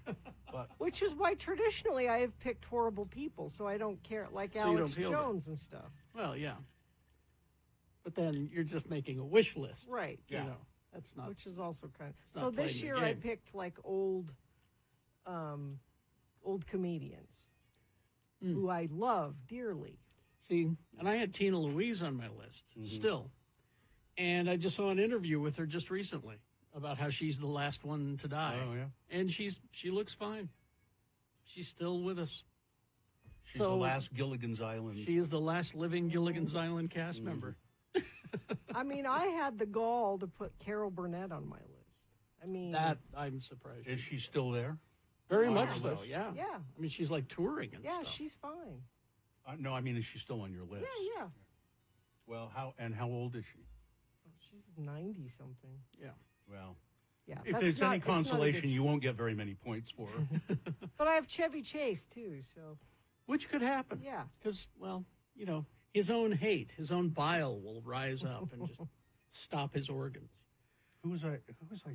I was reading about somebody who had an encounter with Chevy Chase on Saturday Night Live. And I can't think of who it was now. But just when he was really young, and he was in the green, and he was working on the show, and he was in the green room or something, and he was sitting on the arm of a sofa, like a big couch, and Chevy Chase comes in and says, "That's my chair. Get out of." He said, "I'm just sitting on the arm. That's my chair. The whole sofa. You know, that's my chair. Get off." He was really a nice guy. He's always been a dick. Yeah. And this new Saturday Night Live movie, you don't recognize hardly any of the actors. They're all young, unknown actors. So they're having actors play. The plot of the movie is, and it's coming in October, the plot of the movie is, this movie is 90 minutes long, and it's the 90 minutes before the first episode of Saturday Night Live ever, leading up to we're going live. And there's nobody you know in this. It's all unknown actors. All unknown actors. But the guy they got playing Chevy Chase certainly acts like a dickish Chevy Chase in the trailer. It's just. So who's doing this? Is it somebody who was there? It's Ivan Reitman's kid. Oh, okay. Yeah, Ivan Reitman's kid is putting it together. And what he's done is he's taken interviews, and there's also that oral biography of Saturday Night Live, 2 books, and used those stories and everything and put together a script. It's mostly a Lorne Michaels story. Did I read somewhere that the very first Saturday Night Live was not live? No, it was live. It was called. It was called Saturday Night. They didn't have live in the title. No, because. But it was live. Because Howard Cosell owned that for some reason. But that's kind of what this movie's about. Is we're doing this live? Are we really doing this live? We're doing it live. And it'll talk about how George Carlin nearly didn't go on and things like that. Yeah, Howard Cosell had a show called Howard Live or something. It was a variety show. It was called Howard Cosell's Saturday Night Live or something like that. Yeah, and it was a variety show that lasted a week. Like a talk show or something. But, yeah, they're going to have Jim Henson, an actor playing Jim Henson there. They're going to have an actor playing Andy Kaufman there. And, Are they? George Carlin. Were the Muppets on the first episode? First or second? The Great Bavard and all of that. The Great Bavard, yeah. All of that stuff. And Spread. Everybody hated the Muppets. Yeah, and I don't, Which I don't understand. I remember thinking they were kind of interesting addition to the show. Yeah. The cast hated the Muppets. Anyway, and Billy Preston was, I think, the first musical guest, and so they got an actor playing Billy Preston. And, I'll have to look at the so trailer. It'll be interesting. I can't play it for you. It's got the Swearsies in it. But yeah, Is it going to be theatrical release Yeah. or streaming? Yeah. Theaters. It's It's a real movie. It's premiering on the anniversary of the first episode, October something. Mm-hmm. I can't remember now. Oh, I decided I'd go back and watch a show that you always recommended and my wife always recommended, Severance. Yes. I think I watched one episode of it a long time ago, and then went, I don't know. Well, now I'm back, and I'm stuck on it. Yep. Stuck on it. Season 2 coming. Have to keep watching it. And you need to go watch Your Honor because your old friend Margot Martindale is in that, and she's Oh, is great she? in it. That's true. She's great. in She's everything. really good in it. Yeah.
Tim Comerford, who's the bass player for Rage Against the Machine, was born. The band that terrified Spanish Fork. That was a long time That was a ago. while ago, yeah. Gorilla Radio. There you go. 7:23, time now for Boner of the Day. 3 news stories. These are examples of bad, stupid, funny human behavior. You will decide with your vote of these 3 candidates which one is the worst, which one deserves to be Boner of the Day for today, February 26, 2025. We'll give you 2 candidates now, a third after the news. Once you've heard all 3, then you will vote. One of you lucky random Boner voters will receive. I can't buy it. Got to win it. Radio from Hell Boner T-shirt. Boner candidate number 1. Girl Scouts are a scam. Girl Scouting, one of America's most cherished traditions. And the cookies that Girl Scouts sell every year are basically a sacred right at this point. Yes. But one dad whose kid has become involved in the organization isn't quite so enthusiastic about it and doesn't understand why other parents don't see what he sees. The dad called Girl Scouts a scam that relies on child labor to sell cookies. How do parents look at Girl Scouts and don't think this is a scam? The dad asked in a post on the matter. We were naive to the whole thing going into it, he said. We just thought it would be a decent hobby to try out, which it is. I mean, that's all it is. It's Girl Scouts. I mean, certain weirdos with certain weird political axes to grind love to characterize both it and Boy Scouts as some kind of nefarious cabal of deceivers seeking to indoctrinate children into dangerous philosophies about about charity and civic engagement. But it's really just a nice way for kids to socialize and while being mentored. But this dad isn't buying that. No. He thinks the whole thing reeks of graft. Jeez. And he's mystified that other parents don't agree. Wake up, sheeple. Oh, boy. Sheeple. He says the Girl Scouts are a glorified child labor scheme with bad business practices. So 2 things about that. Yeah. You're a boner candidate. Yeah. 2 things about that. You could just not be in the Girl Scouts. Yeah. Just take your kid out of Girl Scouts if you think that's true. But if you really think that's true, look a little closer. Yeah. As a matter of fact, you don't even need to use the girls to sell cookies anymore. You can just order them online. Yeah, exactly. And all of that money goes to programs for Girl Scouts in the area where the cookies are sold. The girls like to do. It's fun. They think that's their. They have a good time doing it. That's boner candidate number 1. Girl Scouts are a scam. Number 2, They forced us to sit next to a dead lady. Yep. A couple on a long-haul flight were horrified when the woman next to them died suddenly, and they were forced to sit next to her corpse for the rest of the journey. Oh, It's Aunt Edna. Mitchell Ring man. and Jennifer Collin were flying from Melbourne to their dream holiday in Venice, Italy, when the woman collapsed in the aisle shortly after going to the toilet.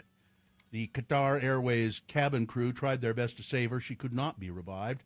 But they were further traumatized, the couple were, after being forced to sit next to the corpse for the remaining 4 hours of their flight transfer in Doha. And the couple say nobody from the airline has contacted them about their ordeal. Jennifer, she's a nervous flyer. She said the whole thing was so horrifying. Said it was another passenger who invited her to come and sit with them after the cabin staff failed to offer to relocate them further away from the body. Unfortunately, the lady couldn't be saved. It was pretty traumatic. They went to try and move her, and they brought this chair down, and they put her in the chair, and they tried to wheel her up towards business class, but she was a large lady, and they couldn't get her through the aisle. Oh. So cabin crew wrapped the body in blankets and left her on a seat, asking Mitchell and Jennifer to move along the row to make space. Man. The couple were forced to sit and wait. For 4 hours? I can't believe they told us to do that. It wasn't nice. I don't really know how I feel, and I would like to speak to somebody to make sure I'm all right. Boner candidate number 2. They forced us to sit next to a dead lady. Coming up in a moment, boner candidate number 3. The commissioner is pretty well known around here as a bully. Boner candidate number 3 coming up after this. Big boy news and Opinioendo brought to you by Squatters Corner Pub is now open at Valley Fair Mall. Corner Pub carries on the tradition of the iconic Squatters downtown, serving lunch and dinner daily with brunch on the weekends and pouring the best local beers. Stop by Squatters Corner Pub in West Valley City today.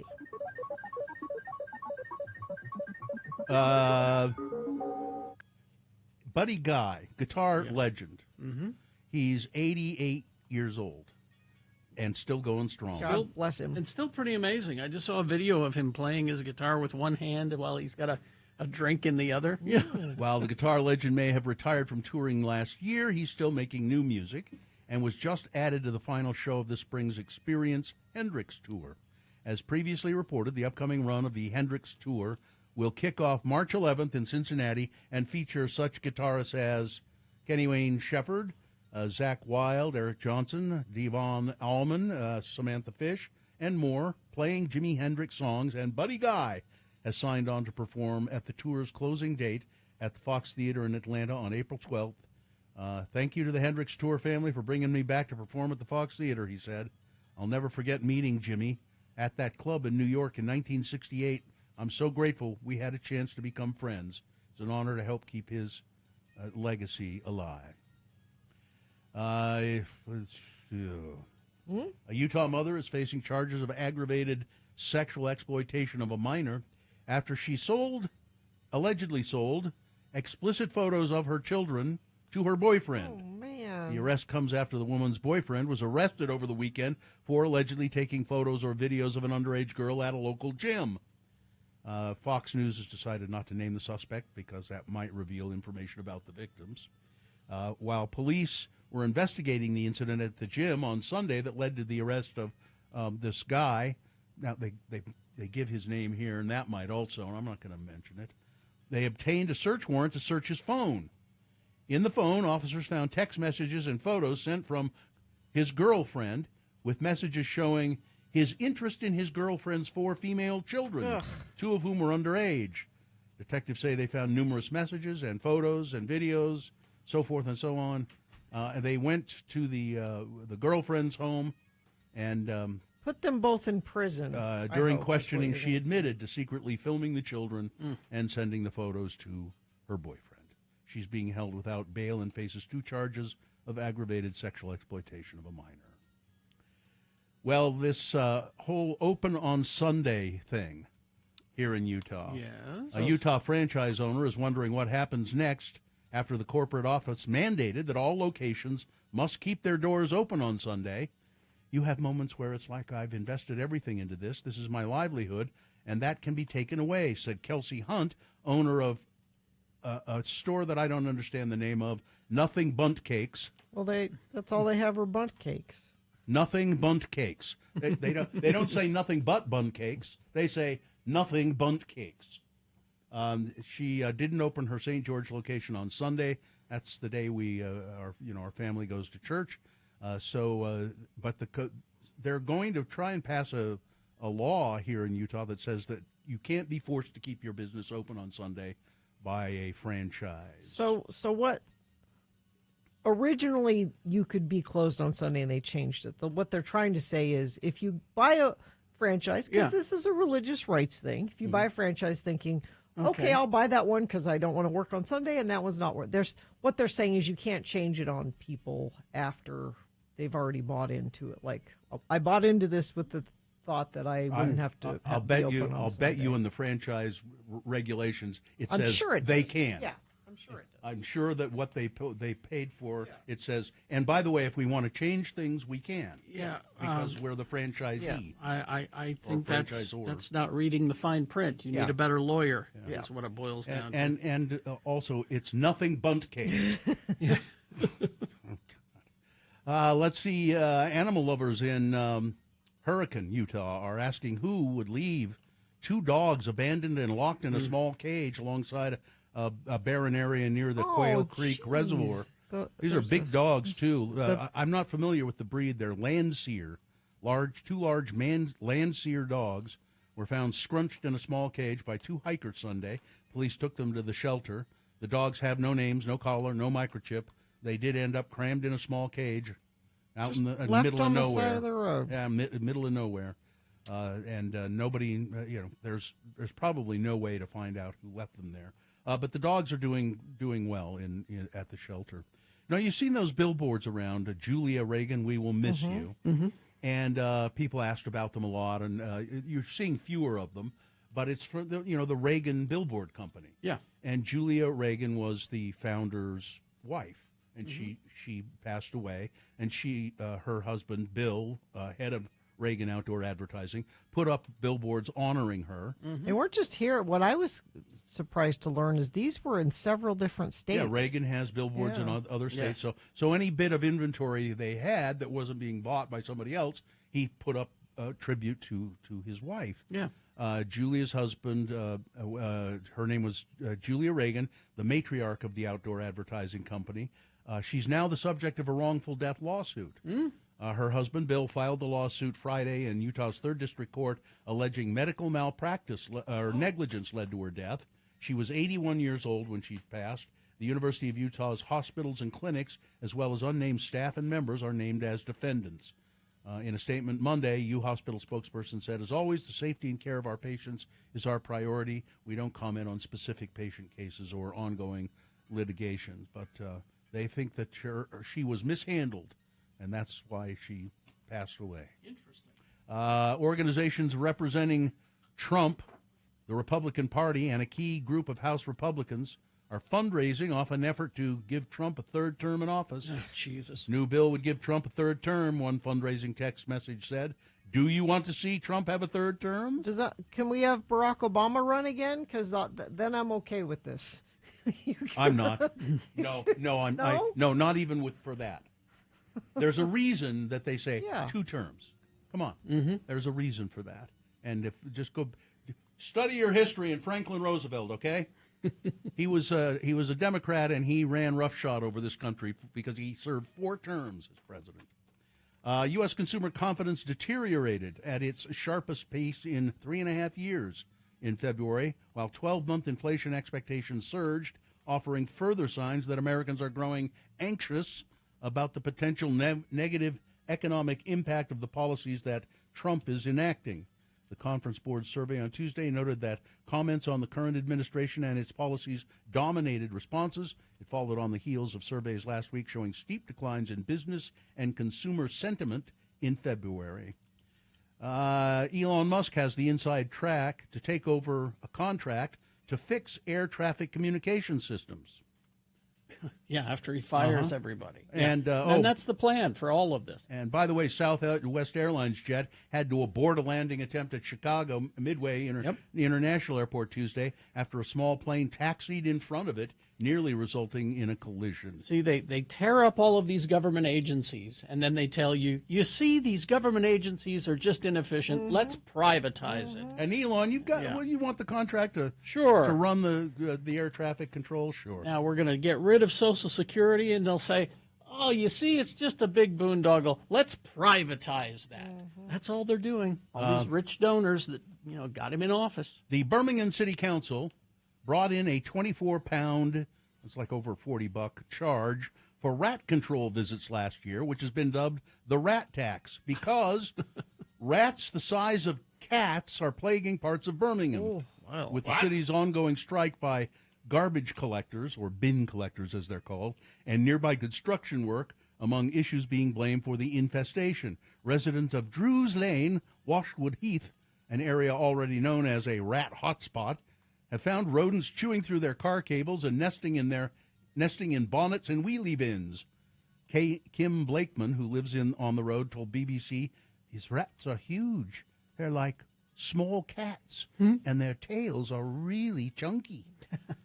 They're in and out of our recycling bins since HS2 has started across the road." That's a construction project. "We've had a huge influx. The council don't bother litter picking our road anymore. People fly tip." I don't know what that is. I don't know either. "And it's a perfect nesting site, and the rats come and feed on our bins." Getting very British there. Rats the size of cats in Birmingham, England. All right, that's it. Weather, traffic? A little cooler today than it was yesterday, but still should be a beautiful sunny day. High of 47, overnight low 28. We warm back up into the mid-50s starting tomorrow, it looks like. Traffic, we have traffic lights are out. 54 South Mountain View Corridor in West Valley. Huge delays northbound from 62nd South. Use 56th West as your alternate. If you stay on Mountain View at 54 South, you're going to have to treat that as a four-way stop. Eastbound traffic on State Street has shifted north between 1650 West and Pleasant Grove Boulevard. Expect delays and possible lane closures. Slow down, stay alert. Shift will remain in place until the first week of April, when the asphalt work can begin. And whatever you're seeing, lots of folks dealing with that traffic light being out on 54 South. Thank you, everybody that sent those in. If you see something else, 33986 is where you send that. See Billy Joel and Sting Friday, May 23rd at Rice-Eccles Stadium. Find tickets and more information at x96.com. Boner candidate number 3. Yeah, the commissioner is pretty well known around here as a bully. An HR memo reveals an Iron County commissioner allegedly went to jail and tried to get special influence for his son. Was it about a father's love, or was it overstepping his power? Quote, "It's been kind of a hard process because, well, I'm a commissioner, and having a son incarcerated, I just don't know all the rules," said County Commissioner Paul Cousins as he tried to explain what occurred. Cousins has been on the Iron County Commission since being elected in 2018 after 9 years on the Cedar City Council. Last month, his son, Blake Cousins, was arrested and accused of embezzling $2 million from a homeowners association and its residents. A memo sent from Iron County's Human Relations Department showed how a day after his son's arrest, Commissioner Cousins, Paul Cousins, went to the jail and, quote, asserted his authority, stating that he was the commissioner responsible for building them the new jail. Don't you know who I am? Some employees feared for their job security due to perceived pressure, the memo said. While reading from a statement during a commission meeting in Parowan on Monday, Commissioner Cousins claimed, "I was just trying to bring some distilled water for my son's sleep apnea machine. I don't even remember what I said. I haven't read what I said. But she said they can't accept stuff from the public, and now that I understand why. I get it," Cousins said. Jeez. Cedar City property manager, Iron County resident Jesse Harris runs a local website focused on Cousins and is not convinced. Jesse says, "So the real Paul Cousins is pretty famously known around here as a bully. Yeah. He's threatened many people with their jobs, their businesses. The stories are numerous. I found very few people who are willing to go on the record about it because they're worried about further retaliation. When Cousins was first elected to the county commission, he refused to step down as city councilman. The state passed a law a year later banning a person from serving in two positions like that at the same time. Cousins believes his political opponents are taking advantage of an emotional situation involving his son. He says, my son is he's he's bipolar. He's got a mental disorder. I don't know how. Yeah. Mm-hmm. This the amount of BS. Mm-hmm. Yeah. I didn't know you couldn't bring things to people in prison. I've never seen shows. Can't you just... He said, Dad, can you bring me some lunch? Sure, I brought my Well, I brought him a burger. I don't understand. Cousin said, they asked him, you have anything to add after he read his statement? He says, no, I think I covered it. Yeah, you covered yourself. Boner candidate number 3. The commissioner is pretty well known around here as a bully. All right, let's review the first 2 and vote. Boner candidate number 1. Girl Scouts are a scam. Jeez. That's one dad who got his daughter into Girl Scouting, and now he says, the Girl Scouts are a scam. They rely on child labor to sell cookies to make money. Translation, I'm doing too much. Yeah. Boner candidate number 2, they forced us to sit next to a dead lady. It's a couple on a long-haul flight in Qatar Airlines, and they had to sit next to a woman who had died on the flight. I don't think that. I think that would make me pretty unhappy. And boner candidate number 3, the commissioner is pretty well known around here as a bully. All right. Time to vote for your boner of the day. 1, 2, or 3. Remember your candidate number. The one that you think should win. Which one is the worst? Put that single digit, 1, 2, or 3, in the message of a text, and then text that to 33986. It's one way to vote, easiest. You can call Katie in the producer's booth. She'll take your live vocal vote at 877-602-9696. Or you can go online, x96.com, look for the box that says Boner of the Day, February 26, 2025. Click and vote. If you don't see that box, refresh your browser. It will appear. Click and vote. All right, you got 4.5 minutes to get your vote in, so let's go. Now, as soon as we award Boner of the Day, our veterinarian friend, Dr. Josh Davis, is here to answer questions about your puppies and your kitties. Like, maybe your puppy goes to the bathroom outside and then comes inside and goes to the bathroom again. That might happen. Maybe. You could ask Josh about that. I guess I'll get ready to call after we award Boner of the Day. After these messages, stand by. Yeah, you listen to Radio from Hell in your car. It's, about the same nonsense. I enjoy it. I did like the line, we have a lot of diversity thanks to the Chinese restaurant. I don't know. I think we explore. What is it? The Voice of Mona, KVOM. Yeah, we I forgot about that. That's something that we could explore. Definitely. Yeah, you're right. KVOM. What is it? KVO. Yeah, the Voice of Mona. Voice of Mona. KVO. Like KVOG, the Voice of Ogden. Mm-hmm. KSL. There is a KVOM in Arkansas. But we can steal it. KNEU, Voice of Northeastern Utah. What town in Arkansas? What town in Arkansas? Let's see. No, wait, there can't. Arkansas has K? So Oh, yeah. It'd be W's in Arkansas. Although I think Or are they on the other side of the... KVOM 101.17, the Voice of Morrilton, Arkansas. Morrilton. I thought that was a fake town. No. That was in the show Moral Oral. Let's see what the staff is. Yeah, who works at KVOM? Eric Tyler, he's the news and sports director. Of course he is. Kenny Wall in the mornings. Oh, Yeah, these are all their real names, I'm sure. Kenny Wall. There's a lot of news in Morrilton, I'm sure. Very moral news. Is Morrilton close to anything? Like a big city? No. Morrilton, Arkansas. We get Denver a weekend show or something. Yeah, I mean, there are things I'd forgotten that I'd... See, this is perfect. Here's the local events in Morrilton. Local events in Morrilton. Okay. It's the Morrilton Budget and Fire Meeting. The City Council Budget and Fire Committees. All right. Okay. Oh, they're meeting today at 5 at City Hall. Well, we don't have time to get there.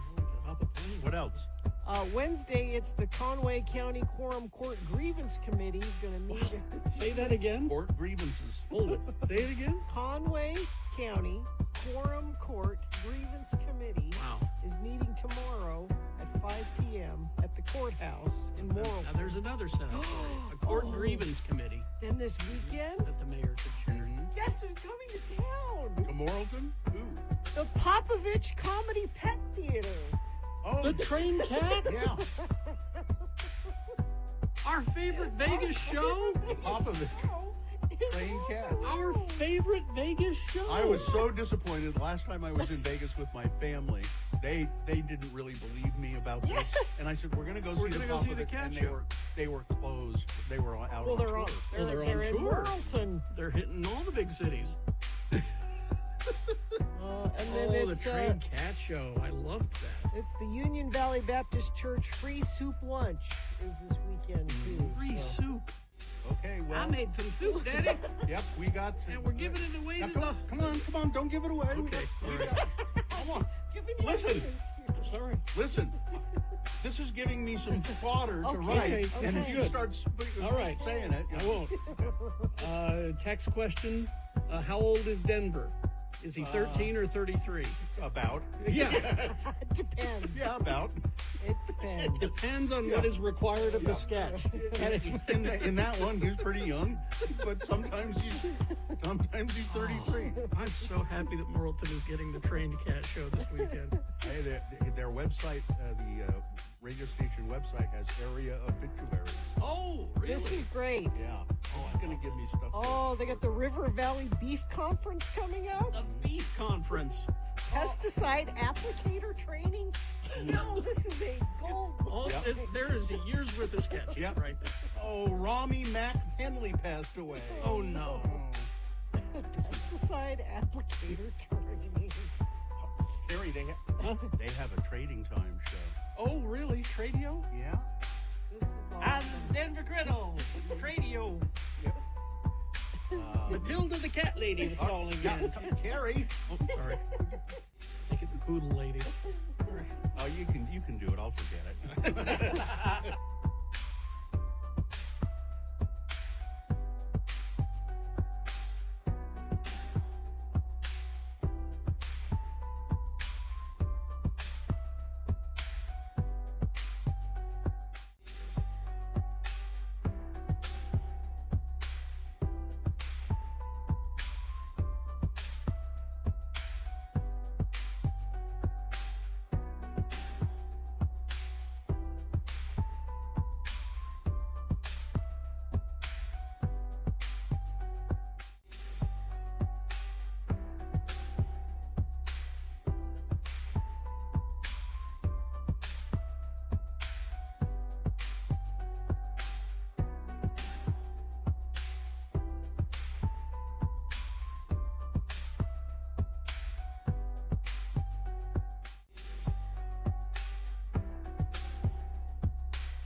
Time to award boner of the day. The boner of the day is brought to you in part by. Oh wait, I wrote it down. Here it is. A porchetta sandwich. Let's see, porchetta sandwich. My wife wrote this for me. Porchetta sandwich with provolone and gailan, which was a substitute for broccoli rabe, because we didn't have broccoli rabe, but we had gailan, which is a bitter green, and they were delicious. Okay. And Squatters Corner Pub, now open at Valley Fair Mall. Corner Pub carries on the tradition of the iconic Squatters downtown, serving lunch and dinner daily with brunch on the weekends, pouring the best local beers. Stop by Squatters Corner Pub in West Valley today. So let's see now. Boner candidate number 1, the Girl Scouts were a scam. 19 votes. Really? I came in third. Yeah. Huh. Coming in second was boner candidate number 2. They forced us to sit next to a dead lady. But the bully commissioner, 115 votes. Wow. Boner candidate number 3 wins the prize today. All right, there you go. It's your boner of the day for today, February 26, 2025. Now qualified to be boner of the week. Is this sponsored, Gina? It's brought to you by Nutter Butter Bites. I don't. Aren't you finished with those yet? Nope. We have our veterinarian friend here, Dr. Josh Davis. He's a veterinarian extraordinaire, and he can answer questions about your puppies and your kitties. And all you got to do is call us, 877-602-9696. We like to know the name and species of your pet.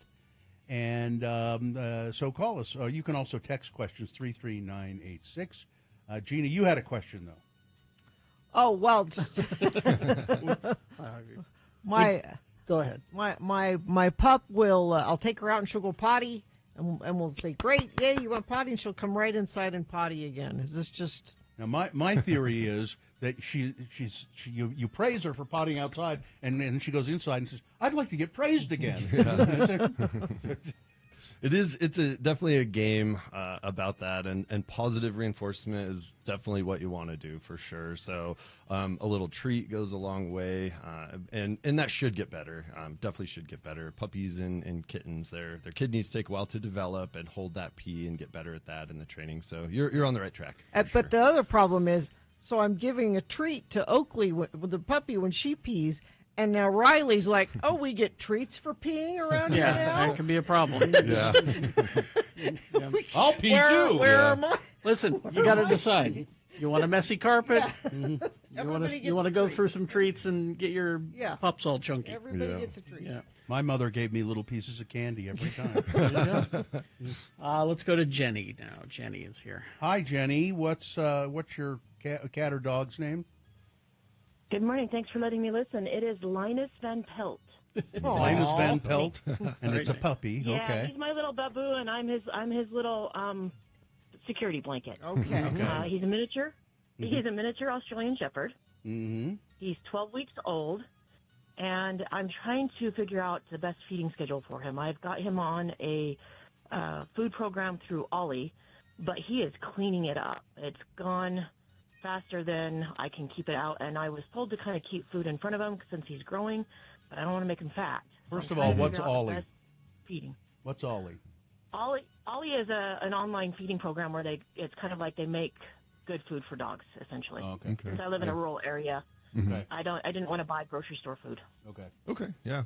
No, for the young dogs like that, or you're getting past, the really early stages where they have to be eating constantly. But usually for dogs that age, 2 to 3 feeding times a day is good. And we just want to make sure we're feeding them enough for growth, because you can definitely go too much or too little. So we just want to maintain that good growth that way. So, and establishing a schedule when they're young is really important, because as they get older, you can fight against overweight and obesity, and having a schedule helps you avoid that. And also, if pets get ill, often the first thing they'll start to do is eating less. And so if you're on a schedule, you can start to monitor that. And if they don't eat as much as normal over time, that could be a sign of a problem. All right. Does that answer your question? That was my biggest concern. Was I'm just trying to make sure I don't overfeed him. He's on a schedule. Mm-hmm. He's cleaning the bowl. Well, and so I do sometimes give him some little extra what I call bonus kibble. Yeah, because he is growing, but and as a puppy, but I don't want to overfeed him. Yeah, you'll get away with little things, but as they get older, you can get on a much better schedule too, because they're not growing anymore. Okay. So you should be okay for now, but you just want to watch that weight over time. Mm-hmm. Okay. Yes. All okay. right. Thank you. Thanks, Jenny. We got a text vote now from our attorney, Ed Brass. Let's see. 2 of our Fosters, Gojira and Mothra, have weepy eyes. Is this something that we should take them to the vet for? Are they cats, dogs? Does it say? Dogs. Dogs. Okay. The weepy eyes, if it's clear discharge and they're not squinting or rubbing at their face, then it's definitely not an emergency type of thing. But if the gunk starts to get like goopy and sticky and yellow or green, or if they're rubbing or pawing at their eyes, or they're squinting, then I would be more concerned about that. Yep. Okay. Let's see. My 16-year-old Shih Tzu named Jasper has what his vet believes is a skin allergy located in his armpits. He's on a daily dose of Apoquel. Sometimes it clears up, but then it comes back. Is there anything else I can do to completely eliminate this, or is it an ongoing issue that we're going to have to deal with for the rest of his life? You might want to change the deodorant. See if you could find a different deodorant. That might be irritating. Yeah, that's very common. Armpits, groin, around the eyes, the feet are common places for that. So if it is an allergy, it's never going away, but you're managing it. So Apoquel alone is a very good medication, but if you're not doing external treatment, so shampooing with special shampoos to help keep yeast and bacteria down and condition the skin, skin supplements can be helpful. So yeah, you'll always be fighting it, but control, and once you get it, don't change anything. All right, there you go. Well, we have more questions for Dr. Josh Davis about your puppies and your kitties at 877-602-9696 after these messages. Traffic is a mess around 54 South. This is due to traffic lights being out. There's a power outage. About 4,000 customers in Kearns and West Valley are experiencing that. Crews are investigating and estimate power to be restored at about 10 a.m. That's the good news is that's the only issue there seems to be. If you see something, you can say something and text it to us, 33986 Haster Games.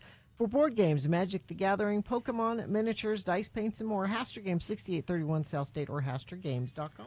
877-602-9696. Call with questions for our veterinarian, Dr. Josh Davis. He is here for our next segment. Get him ready, 877-602-9696, or text your questions to 33986.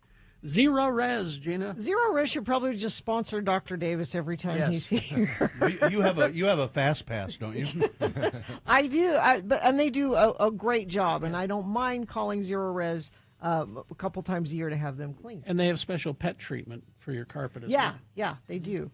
Just let them know, they like to go over here a lot. They'll pay a little extra attention to it. And the technology they use and the chemicals not the chemicals, the procedure they use is not harsh chemicals. Yeah, they don't use chemicals at No, all. so it's going to be safe for both your kids and your pets.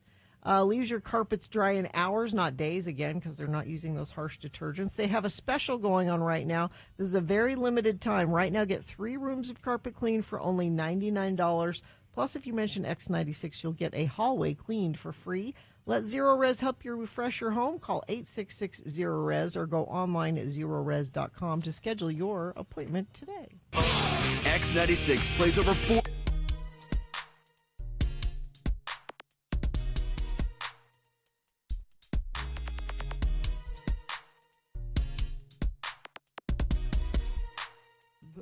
movies that have been filmed here, and we know some of them. We all know The Sandlot. We all know Footloose. Well, the very first time anybody ever saw John Wayne on screen, he was filmed here in Utah. That's right, for a stagecoach. And so there's a bunch of westerns that have been filmed here. But I have a complete list here of how many are there? 424 on this list. I'm obviously not going to read them all. Get some well-known ones and some obscure ones. Okay, so 2001: A Space Odyssey. Yes, you didn't know that. That's where the apes were with the bones. And Austin Powers and Goldmember. I don't remember Goldmember enough to say. Apple Dumpling Gang. Well, yeah, of course. Yes. Let's see. Back to the Future Part 3. That makes sense. Yes, I remember that one. Better Off Dead. You didn't know that was ski resorts, right? No. Oh, maybe. Because it was all about skiing. Was Better Off Dead about skiing? I don't know. Yeah. He had to beat the ski captain to get his girlfriend back. Oh, okay. Yeah. Dumb and Dumber. Of course. Yeah, everybody knows Dumb and Dumber. I'm trying, Pirates of the Caribbean. Yep, Pirates of the City Slickers. Yes. Search for Curly's Gold, right? Yep. Uh-huh. Oh, yeah. Okay. Con Air. Oh, yeah. Okay. Con Air. Daddy Day Camp. That was that Eddie Murphy movie. Let's see. Lots of horror. Yeah, a lot of horror movies here. Easy Rider, that makes sense. Yeah. The Electric Horseman also makes sense. The Exorcist 2 filmed here. Fletch. And it doesn't mean the whole movie was filmed here, right? It could be parts of it. Yeah. Because like Fletch, there were like 2 scenes. Yeah. That motel up in... Motel and then him driving on Main Street. Yeah. Let's see. 3 O'Clock High. 3 O'Clock Oh, High. yeah. I was in there. Can't forget that. The Hulk. Yeah. The first Hulk movie with the Ang Lee Hulk movie. Yeah. Is The Last Emperor on there?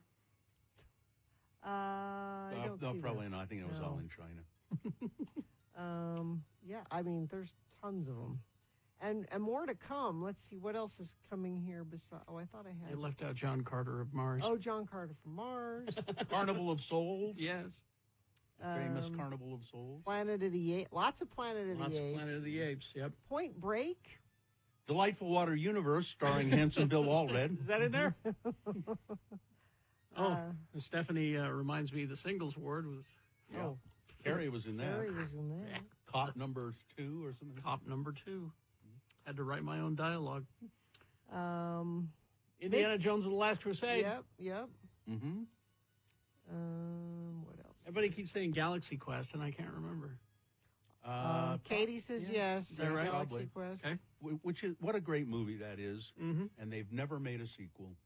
They keep threatening to make either a sequel or a series. They keep working on it, and they keep running into... Well, Alan Rickman's dead. They're like, this doesn't work. Alan Rickman. Octopussy. Oh, yes, Octopussy. Was filmed here. Oh, Goblin Valley is where they did the Galaxy Quest. Of That's course, right. Thelma and Louise. We've talked about that before. Well, now, Lots. because there are so many movies filmed here, there must be a lot of celebrity sightings. And we need to know about those. Mm-hmm. So if you ever have celebrity sightings, you should let us know. You could email us, radiofromhell@x96.com, or you can, call us, 877-602-9696. If any time you run into a celebrity, we want to know the story. If you're at a McDonald's in St. George and see Kevin Costner. Because I seem to remember somebody telling us a story that Bret Michaels was getting gas someplace on his way to the dunes. That's right. Somebody Out to the dunes. Somebody ran into him at a gas station. Where are you going? Out to the dunes. Somebody says if it wasn't for Jeremiah Johnson, there wouldn't be a Sundance. That's true. That's where That is true. Robert Redford fell in love with Utah, much as Kevin Costner had. Mm-hmm. I wonder if he'll start a ski resort. No room.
Ego in Santa Quinn texted in about his ferret. Of like, you got to call in, really. That's the best way to do that. Even from Santa Quinn, the number is 877-602-9696. Best to call. Yes, please call and ask your questions of Dr. Josh Davis. He's a veterinarian, He can answer the questions that you have about your puppies and kitties. 877-602-9696 is the number. And you can also text 33986. We'd like to hear from you on the phone. All the lines are open right now, so why don't you use them? 877-602-9696. We've got a mystery for you, Doc. Here we go. My dog is a 2-year-old lab pit bull mix named Rio. Every morning around 2 or 3 a.m., he wakes up and shakes like he does after a bath. Mm-hmm. Sometimes he does it over and over. Last night it was for 10 straight minutes, but almost every morning at the same time. What would make him do this? I don't think I've ever. Gonna say that's a mystery, asked isn't it? that question for sure. Wow. Too. I mean, from a medical standpoint, I would just want to make sure, mentally, how's the dog doing? Any other medical things going on? Any skin issues? Anything like that? Because I know is he itchy? it's a lot of I mean, dogs will normally do that, getting up and after bathing, that kind of stuff. But yeah, I would only be guessing, without seeing the dog or hearing more of its history. But it could be completely normal too. I don't know. I think Rio is possessed by a demon. That's what That's you need an Bill's exorcism. diagnosis is demon. You need an exorcism. That's what you need for Rio. Well, it's like Hudson will occasionally just throw his head down onto the bed or the floor or wherever, the top of his head, and rub it in a circle. Like it's itchy. Like it's itchy right there or something. It's weird. And that one I can't figure out. Hello, Ethan here. I have a long-haired black cat, Kubo. She's always vibrating her tail when she walks up to me. The internet isn't helping. Well, turn the internet up. Is that get on the internet? Is that a sign of concern or excitement? The vibrating tail. It's often excitement most of the time. Yeah. Though that's not uncommon at all, especially when they get really excited. That tail will just be. So they're happy to see going. you.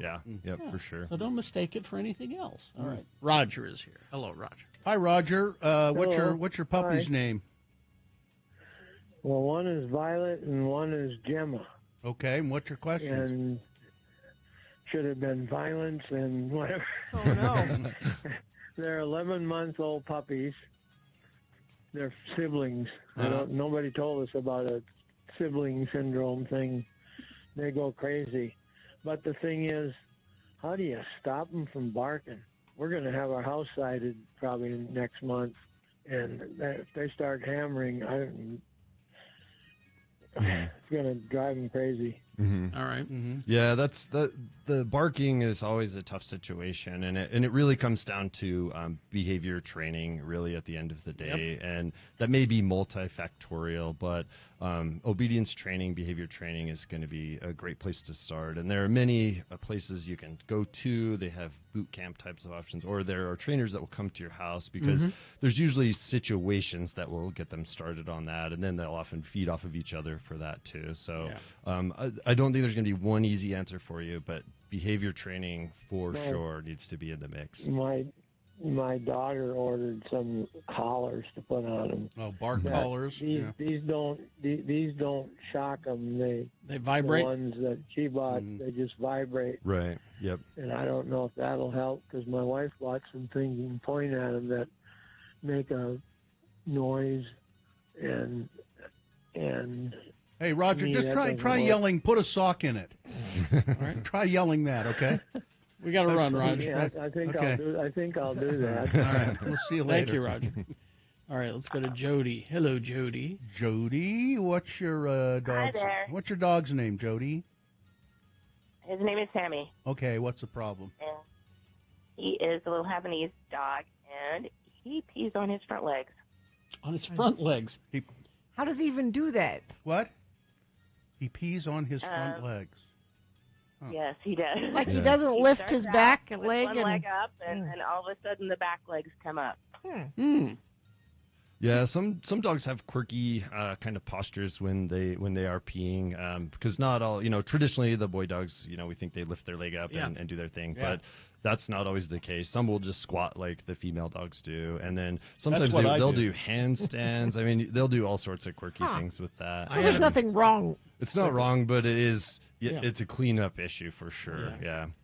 I had a female dog who was taught by a male dog how to go potty, so she would lift her. She learned. She would lift her hind leg. It was the funniest thing. Yeah, and as long as the anatomy of everything on the back end is normal, there's really.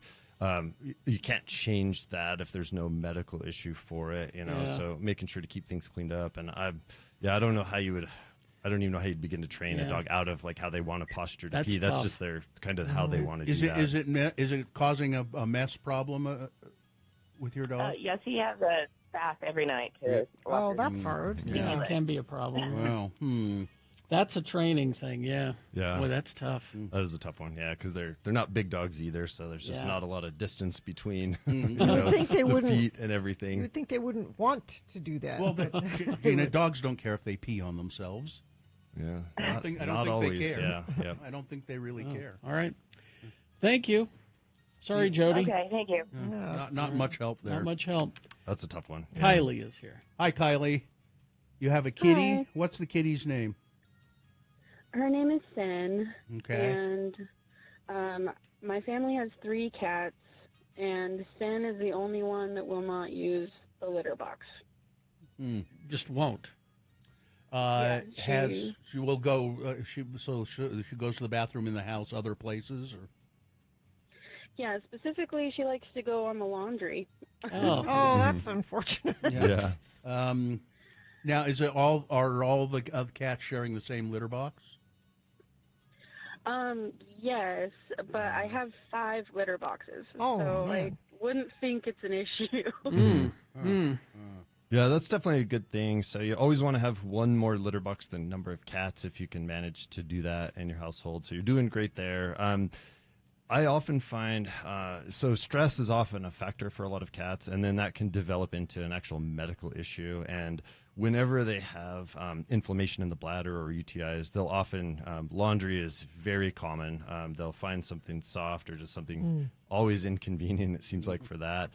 So I think if you haven't ruled out bladder issues or UTIs, things like that, you got to do that. And then you got to start working on stress. Even though the cats may cooperate and agree with each other on how they do things, there's still a lot of stress when you get multiple cats in the house. And so finding ways to decrease that is really important. Maybe his own private litter box. Yeah, that definitely can do. And people are making that suggestion. Rule out a medical issue though, because they can get what's called cystitis, and they can get UTIs and crystals, stones, all sorts of things. Yeah. And if you don't rule that out, you'll never get to the bottom of the problem. So take, in other words, take the cat to the vet. Yep, get all that ruled out for sure. All right. Awesome. Thank you. Thank you very much, Kylie. We're out of time. Oh. Sorry, Eric. If you want to hang on, we'll let you play Beat Gina, perhaps. Dr. Josh Davis, thanks for being here. All right, thanks, you guys. We'll see you in a couple of weeks. Yep, All right. we'll be back. Thank you very much. Traffic, Gina, please. Got a crash northbound I-15, 146 south off to the right shoulder. Northbound I-15, 44th south, right shoulder as well. Southbound I-15 Park Lane in Davis County. That's at the exit there in Farmington. 2 right lanes are blocked. Traffic backed up into Kaysville. And traffic, a mess around 54 South due to the traffic lights not working. There's a power outage affecting about 4,000 customers in Kearns and West Valley. Crews are investigating and estimate power to be restored at about 10 a.m. That's traffic. All right. Thank you very much. Beat Gina coming up after these messages and a song. Easy to play, easy to win, multiple choice, pop culture trivia. What is the prize today? Tickets to see Slightly Stupid with special guest Iration coming to the Granary Live on July 27th. Going to be a nice ska reggae show.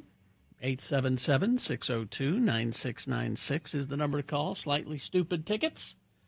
And you can get them. Just got to play Beat Gina. 877-602-9696. We will play after some messages and a song. Stand by. X90.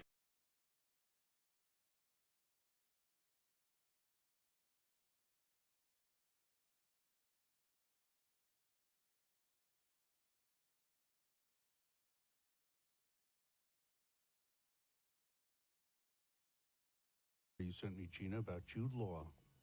Oh. What about Jude Law? Oh, I'll do it next week. All right.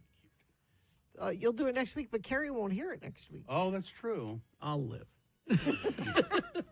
Carrie's taking a much-needed, long overdue. You're right. We do need a break from vacation. Carrie. Mm-hmm. Getting ready to go is what's really the hard part. And we've got our house sitter all set up now. And they're going to be staying there with the dogs while I'm gone. It must be hard to find a house sitter. I mean, well, it's hard finding a young person who is okay with staying at the house. Yeah, doesn't want to go anywhere. Doesn't want to go anywhere. Doesn't want to party at your house. Exactly. Yeah. 24/7. I mean, I don't even care if they were to have a party. I wouldn't It's just care. finding somebody that's available for that much time. Because, I find them at a certain time frame, and then they start to get a life. and then I lose them. It's a very small window of time. Somebody should start a business. Somebody should start a business. There must be one. House sitters. But I got a new person now, and they're gonna be at the house while I'm gone, and they're teaching them how to take care of, because they're very specific with the dogs, and you got to do this, and you got to call the lawn guy. And, how do you make sure they know that the dogs like them? What do you do? Introduce them. Is there been a problem with saying, no, I don't want this person around? They have come over a couple of times. So Sue and I have gone to dinner, and they've come over a couple of times for a few hours and just introduce themselves. And the dogs seem fine with it? And, well, that's how you tell is afterward. If the dogs are acting weird, then you know that there's something off. But they seem fine. They're fine. Yeah. So that's the hard part, is getting that. Yeah. So finally. Are you flying or driving? We are flying. Well, he's going to Hawaii, so that's... Oh, I thought you were... We thought about driving, but there are no charge... Elon Musk will fix that someday. Sure. I was thinking you were going to L.A. We talked about it, but now... Well, my nieces, they call me... How do you say no to these cute little faces when they say, Uncle Carrie, you need to come with us? Like, okay. You have to. Sure. There's no denying that. So, yeah. Well, and it's been a while since you've taken a big, long plane trip like this. And I saw this story where a flight attendant is debunking common travel myths. Okay. So things like you should only drink bottled water on planes because the water on the plane is bad. Water? Yeah, you don't drink Who's water. drinking water? Okay, you don't need this one then. No. By the way, she says the water's perfectly safe to drink. It's filtered and it's clean. Okay. But don't worry about it. I don't believe it. Well, they usually don't give you an option. They usually just hand you a little bottle of water. Yeah. So. The reason why the window shades need to be up when the plane is taking off is that passengers can see the engines and flight attendants can't. She said, you have to let us know if something happened. Like, it's a serious safety thing. Like, there's a little green man out here on the... I didn't know they had to be up. Yeah. I never understood why, though. I've never encountered that. I guess they've just been up and I haven't noticed. Yeah, it's a thing. Because I've tried to close them, and they've come around and says, we need that up for takeoff, and then you can close it. And I went, okay. Also, no, they don't dump the toilets out in the middle of flight when they're... Not intentionally. It has happened. But. And, Carrie, don't worry if somebody drunk on the plane tries to go over and try to open the door mid-flight. Mm-hmm. Oh. Yeah, I know. You can't. I can tell you it doesn't work. Pressure. I've tried it twice. Makes it so you can't do that. No, you can't. But it still would be unnerving to see somebody get up. Oh, I thought this was the bathroom. And if you're wondering whether you can get more drunk while you're flying, the answer is yes. Well, I can because I'm not driving. And the lower oxygen percentage in the air makes the effect of alcohol greater. Yep. I'm just waiting for the day, and I bet it'll happen, that they're going to ban or severely restrict drinking on planes. They could. Yeah. Too much crap. I don't know. They're making too much money on it, though. I know. I get the feeling that the corporation would say, "Yeah, you flight attendants take care of this. All right, you guys handle it. Well, give us some training in no, martial arts. That would cost money. You just handle it. Here's some duct tape. You'll be fine." All right. Yeah. Anything else?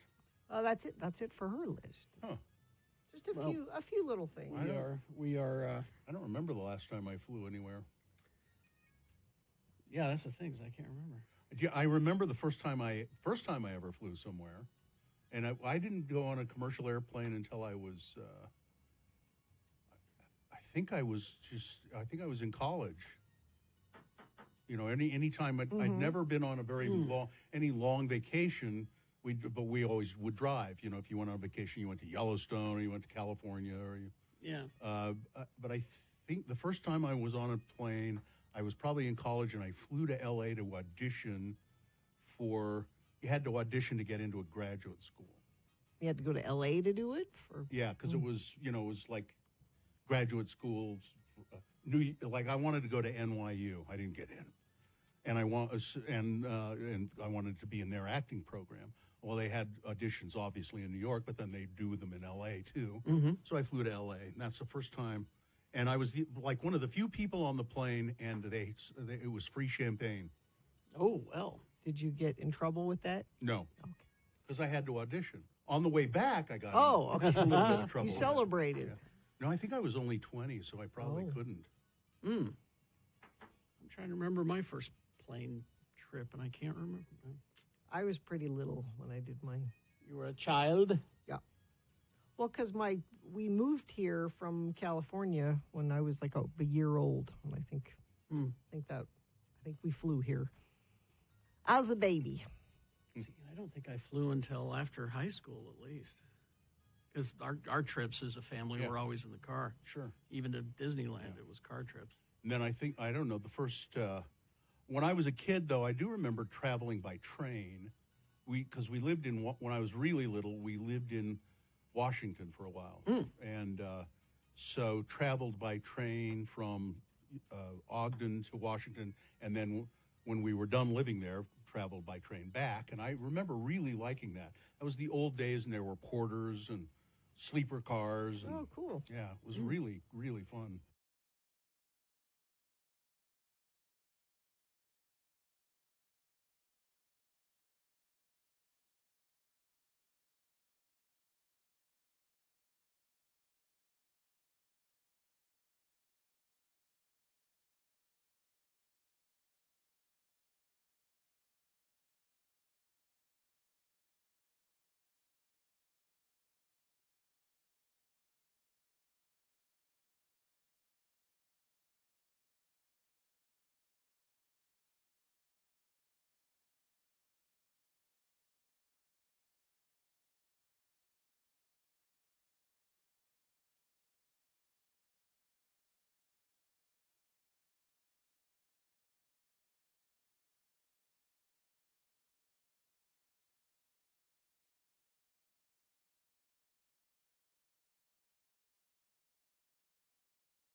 Because gone too soon. Oh. Bill Paxton died on this day in 2017 at the age of 61. 61. He had a bad ticker. Yep. Heart surgery and died in the hospital. All right. If you know, you know. All right. 823, is this sponsored? X96 welcomes Slightly Stupid with special guest Iration to the Granary Live on July 27th. You can find contest details, ticket links, and more at x96.com. Hold it right there. What? You think you know what's coming, but really you have no idea what you're in for. I don't? Especially if you just accidentally stumbled across this radio game show. Wow. It's the show that started with an audience actually trying to physically beat radio host Gina Barberi. But now, because we're more civilized than we were in olden times, they just try to beat her in a simple game. I'm announcer Johnny Ola. Beat Gina is brought to you in part by Hecker's Baking Powder from the Croton Mills, New York. Hecker's Baking Powder's purity and strength is guaranteed. And by Hi-Ho Crackers. Hi-Ho. For finer flavor, serve Hi-Ho. And by Oreo Cream Sandwiches. Pick up an Oreo and take a lick. You'll taste the yummiest creamy filling ever put between two luscious chocolate cookies. And now, speaking of luscious, here he is, your host, Kerry Jackson. Thank you, Johnny Ola. Luscious Jackson, we call Why, him. thank you. I always pictured you, Johnny, as a Hydrox man as opposed to an Oreo man. I'm a sunshine. I like the sunshine Hydrox cookie, but when Oreo gives me money, I talk about them. That's how that works. Well, good enough. Good enough. All right, the randomizer has picked a contestant. Gina, you'll be playing against Sarah Hi, today. Sarah. Sarah, are you there? Hi, Gina. Hi, Carrie. Hi, Bill. Hi Thanks there. for letting me listen. Thank you. Wonderful. Sarah, let's toss a coin to see who goes first. We'll give you the advantage. If you call it correctly, heads or tails. You call it. Tails. Tails? All right, let's see what happens here. It is heads. Oh, Sorry. Sarah, you're one step further away from these tickets to see Slightly Stupid and Irish. All right, that means Gina goes first. The first question is for her to answer exclusively. If she gets it correct, she gets the point. If not, Sarah, I hope you were paying attention because I'm going to let you answer the question. If you get it correct, you get the point. We'll go back and forth till one of you gets 3 points. All right, because we have some leftover Last Jedi trivia. Are you okay, Sarah? Somebody shooting? I'm okay. Is that somebody? I'm okay. I kind of like the Jedi. Okay, all right. All right. Last Jedi trivia. So this is about that movie specifically, The Last Jedi. All right. Gina. Yes. Which scene took about 40 takes to get correct? Okay. The "Here's Greedo" scene where he sticks his face through a broken bathroom door. Is it 2, Yoda and Luke's reunion because Yoda kept slipping into a Miss Piggy voice? Is it 3, the scene of Leia slapping Poe? Or 4, Kylo Ren force-choking General Hux? Slap. Slap is correct. There's a cut. There's a point. Online, you can watch all 40 of the takes. There's a point for Gina. Now, Sarah, your turn. Sarah? Okay, let's see. Sarah, when BB-8 dons a trash can as a disguise to infiltrate the First Order ship with Finn and Rose, he imitates the sound of what? Is it 1, C-3PO saying, "I have to go home. I think I left the iron on." 2, one hand clapping. 3, the Enterprise door sound effects from Star Trek. Or 4, the Imperial mouse droid from the original trilogy. I'm going to go with the Imperial mouse droid from the original trilogy. That is correct. All right. That's a point for Sarah. It's tied. Gina? Yeah. Ooh. She's very excited. Gina? Benicio del Toro's character in The Last Jedi is never given a name through the course of the movie. Oh, okay. However, merchandise and other sources have designated his character name is actually what? Is it 1, Codebreaker? Is it 2, DJ? Is it 3, Oscar Zeta Acosta? Or 4, Dr. Gonzo? Codebreaker. Codebreaker would be a good guess. But no. But incorrect. There's an opening for you, Sarah. Okay, will you repeat the question, Is it number 2, DJ, 3, Oscar Zeta Acosta, or 4, Dr. Gonzo?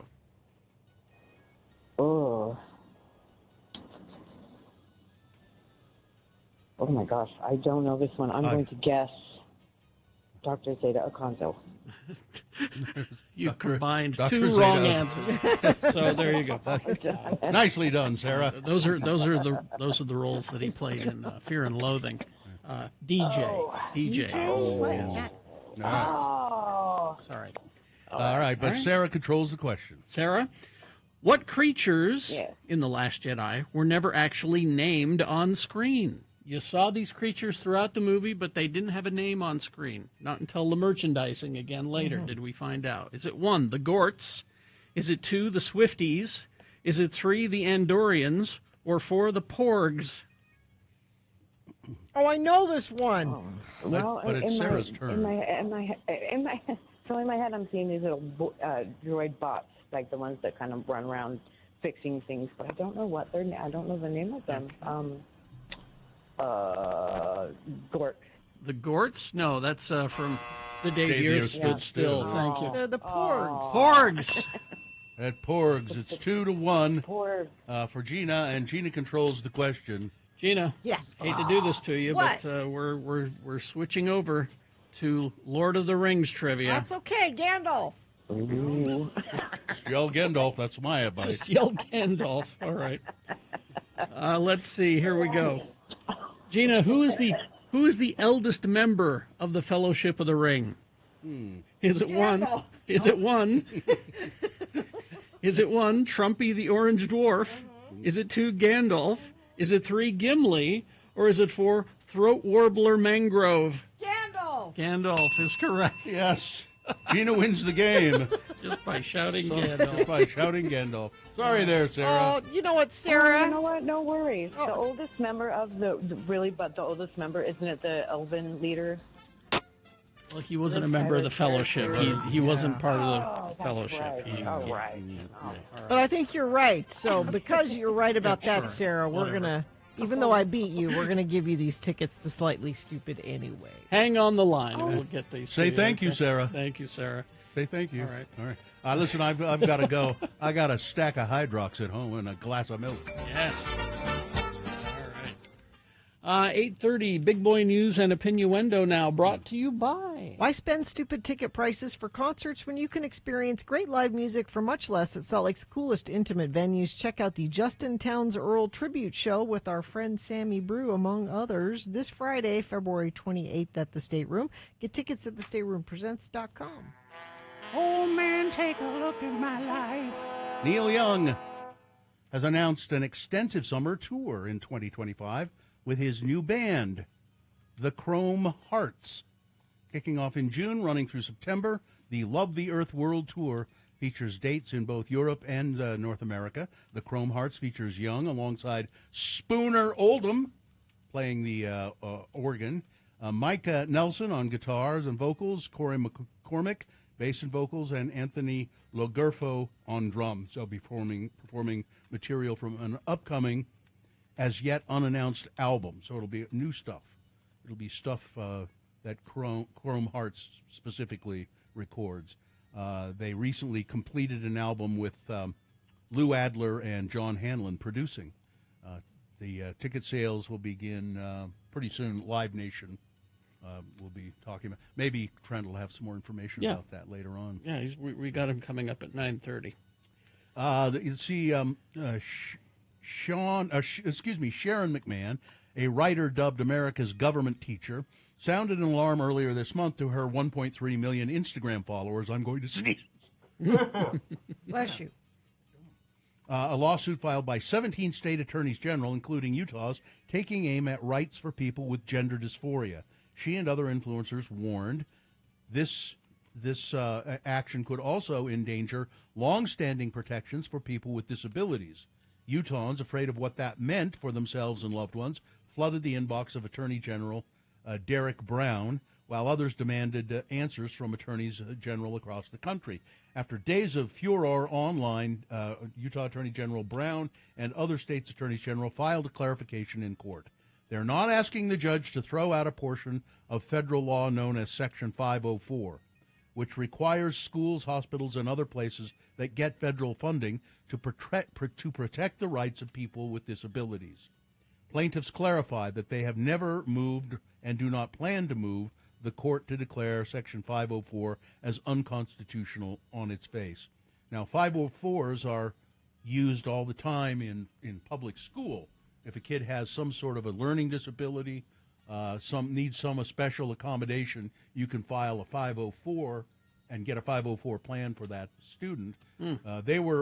Parents were afraid that and the way it was worded, it said, we're just going to get rid of this. Yeah. Well, they're now clarifying, saying, no, we're going to leave protections in place. It still has to do with gender dysphoria. That's a no-no. But the 504 for other disabilities. These guys just go in, they wreck stuff, and then they say, see, it doesn't work. Again, where are the problems that are being solved? Exactly. This is not a problem. No.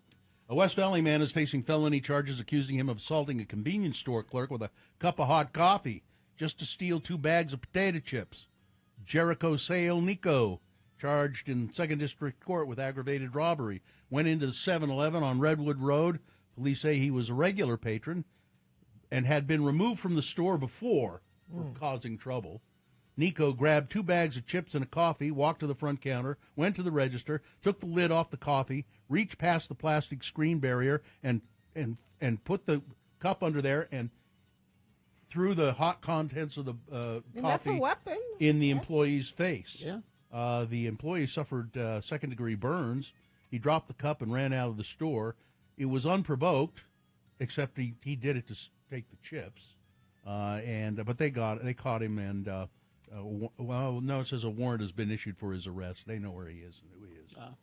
An American Airlines flight arriving in Ronald Reagan National Airport was forced to abort its landing to avoid another aircraft yesterday. Yesterday. Officials, this is the one yesterday. Oh, okay. There was another. Because there was another one that just happened. Do you have that? I thought I had the right story. Let me find it. Apparently, I clicked on the one that was from It's hard yesterday. to keep track Well, of that's it the all. thing. Yeah, you fire all the air traffic controllers, and then you wonder why things are happening. Let's see. It just happened in Boston. It was another similar situation. Close call. Close call on the ground. Yeah, it was a close call. That's okay. That's okay. I can't find it. It's okay, but it just happened again in Boston. That's enough to know. Yeah. U.S. Representative Blake Moore said he understands the frustration and confusion of the many federal workers in the 1st District and beyond. They've been reaching out to him as the administration is pushing to slash federal workforce, and he, in turn, has been reaching out to administration representatives. He says he's worried about the demonization of federal workers. This was during a town hall that was held yesterday via telephone that somebody called and alerted us to. He says, I get the frustration. I've been very frustrated at this alongside all of you. Again, it's more real for you than it is even for me, but we have been working hard to communicate that this is not the right approach.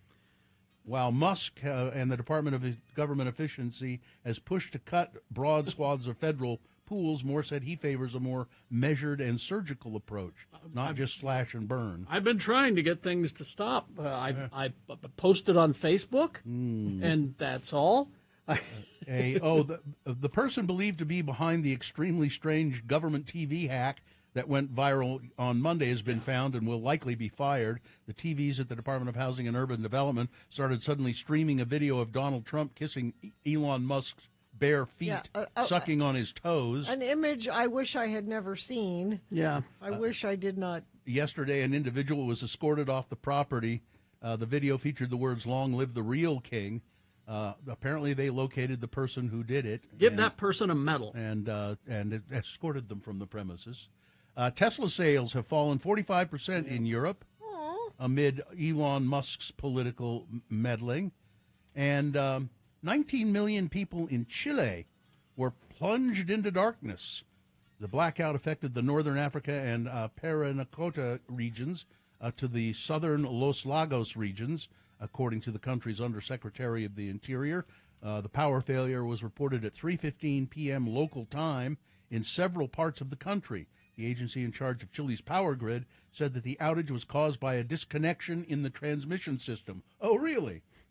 So somebody pulled out the plug, and everything went black. About 98.5% of the population was without power for quite a while. And finally this, alleged killer Luigi Mangione is begging his fans to stop sending him their pictures while he waits his trial in a Brooklyn federal prison. According to a statement on the Maryland native's Legal Defense Fund, the alleged killer can't keep up with the amount of photos being sent to him. If you weren't so good looking, Luigi, you wouldn't. He's allowed to receive photos via Shutterfly and free prints in accordance with mail procedures while in custody. Due to the volume of photos, they could take longer than usual to be screened and shared. Luigi appreciates the photos that are sent, but kindly asks that people send no more than 5 photos at a time. Please note that every photo that is received is screened and reviewed by law enforcement. So don't you try to sneak any of those dirty pictures in. They're going to catch them. They'll catch them. All right, that's it. Sports weather traffic. Well, we touched on this story yesterday. Devin Booker, heartbroken over Hooters possibly filing for bankruptcy. The NBA star will be able to wipe his tears with some wet naps as DoorDash is offering to keep him fully stocked on wings until the beloved establishment shutters for good. DoorDash does not bring women in pantyhose and low-cut shirts. T-shirts. And the popular restaurant chain has closed several locations nationwide, and reports claim that it's working to prepare a bankruptcy filing, and Devin Booker is just upset. DoorDash is going to bring him Hooters wings, because I'm sure that's the only thing he liked about Hooters. I can't believe you're not eating at Hooters. Utah Hockey Club won last night over Chicago Blackhawks 2-1. They play tomorrow at 7. Utah Jazz home tonight to the Sacramento Kings. I bet you can get some of those cheap tickets. You should check that out. Men's basketball, Utah Utes are on the road at number 22 ranked Arizona Wildcats. BYU also on the road playing the Arizona State Sun Devils, and Utah State on the road at Boise State. That's your sports. Weather, a little bit cooler today than it was yesterday, but a beautiful day. It looks like we're going to have sunny skies and not very many clouds. A 47 for a high, overnight low 28. Tomorrow we start warming back up into the mid-50s. Something slowing down traffic. I-15 southbound just before the 90 South exit in Sandy. UDOT cameras are facing the wrong direction, so we can't really see what it is, but you can see vehicles in all lanes almost coming to a stop. Something's in the road over there. Crash, I-15 southbound approaching Park Lane exit in Farmington. 2 right lanes are blocked. Traffic backed up into Kaysville. Northbound Main Street, 9th North in Utah County. 2 right lanes are closed. And UDOT just says we're aware of several signal outages in Kearns and West Valley City. Crews are working to restore power, and they think that should be up and running by about 10 o'clock. Blast off into the future of space exploration at Clark Planetarium. Space, the New Frontier, playing now at the Hanson Dome Theater. Experience the second golden age of discovery on the big screen. Don't miss this out-of-this-world adventure only at Clark Planetarium. All right, we will take a break. We'll be back after these with your list of things that must go. Stand by.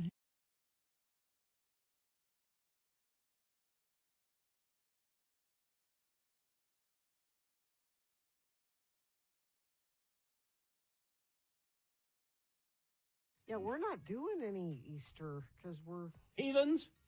Because we're leaving. Oh, I think they We do. fly out on Easter. I think they do Easter in Mexico. But I mean, we're like flying.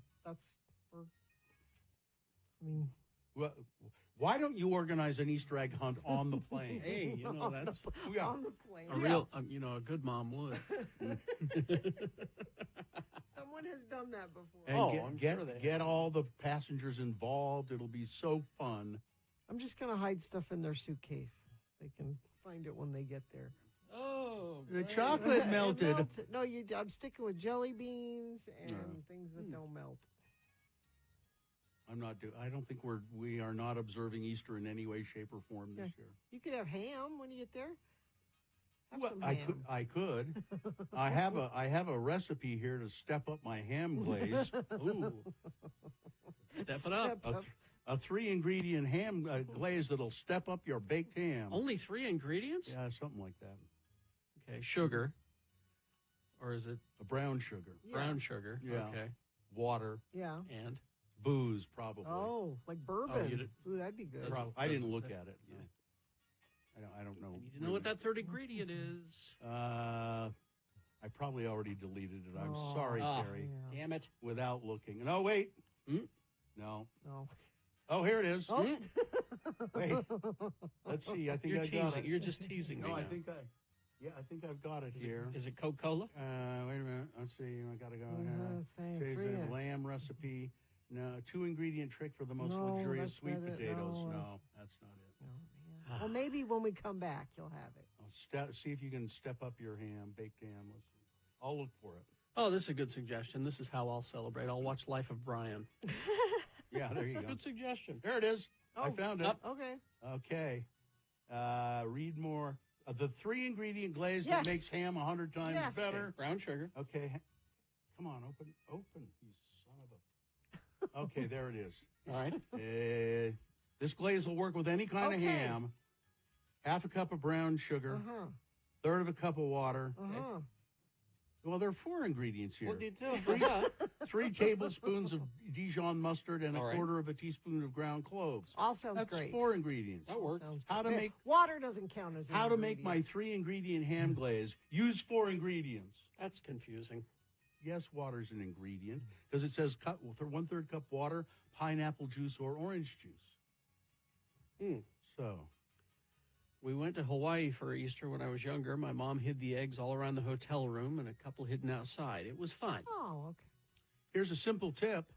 You can make the glaze, while the ham is heating up in the oven. Well, sure. No, really? Yeah. Boy.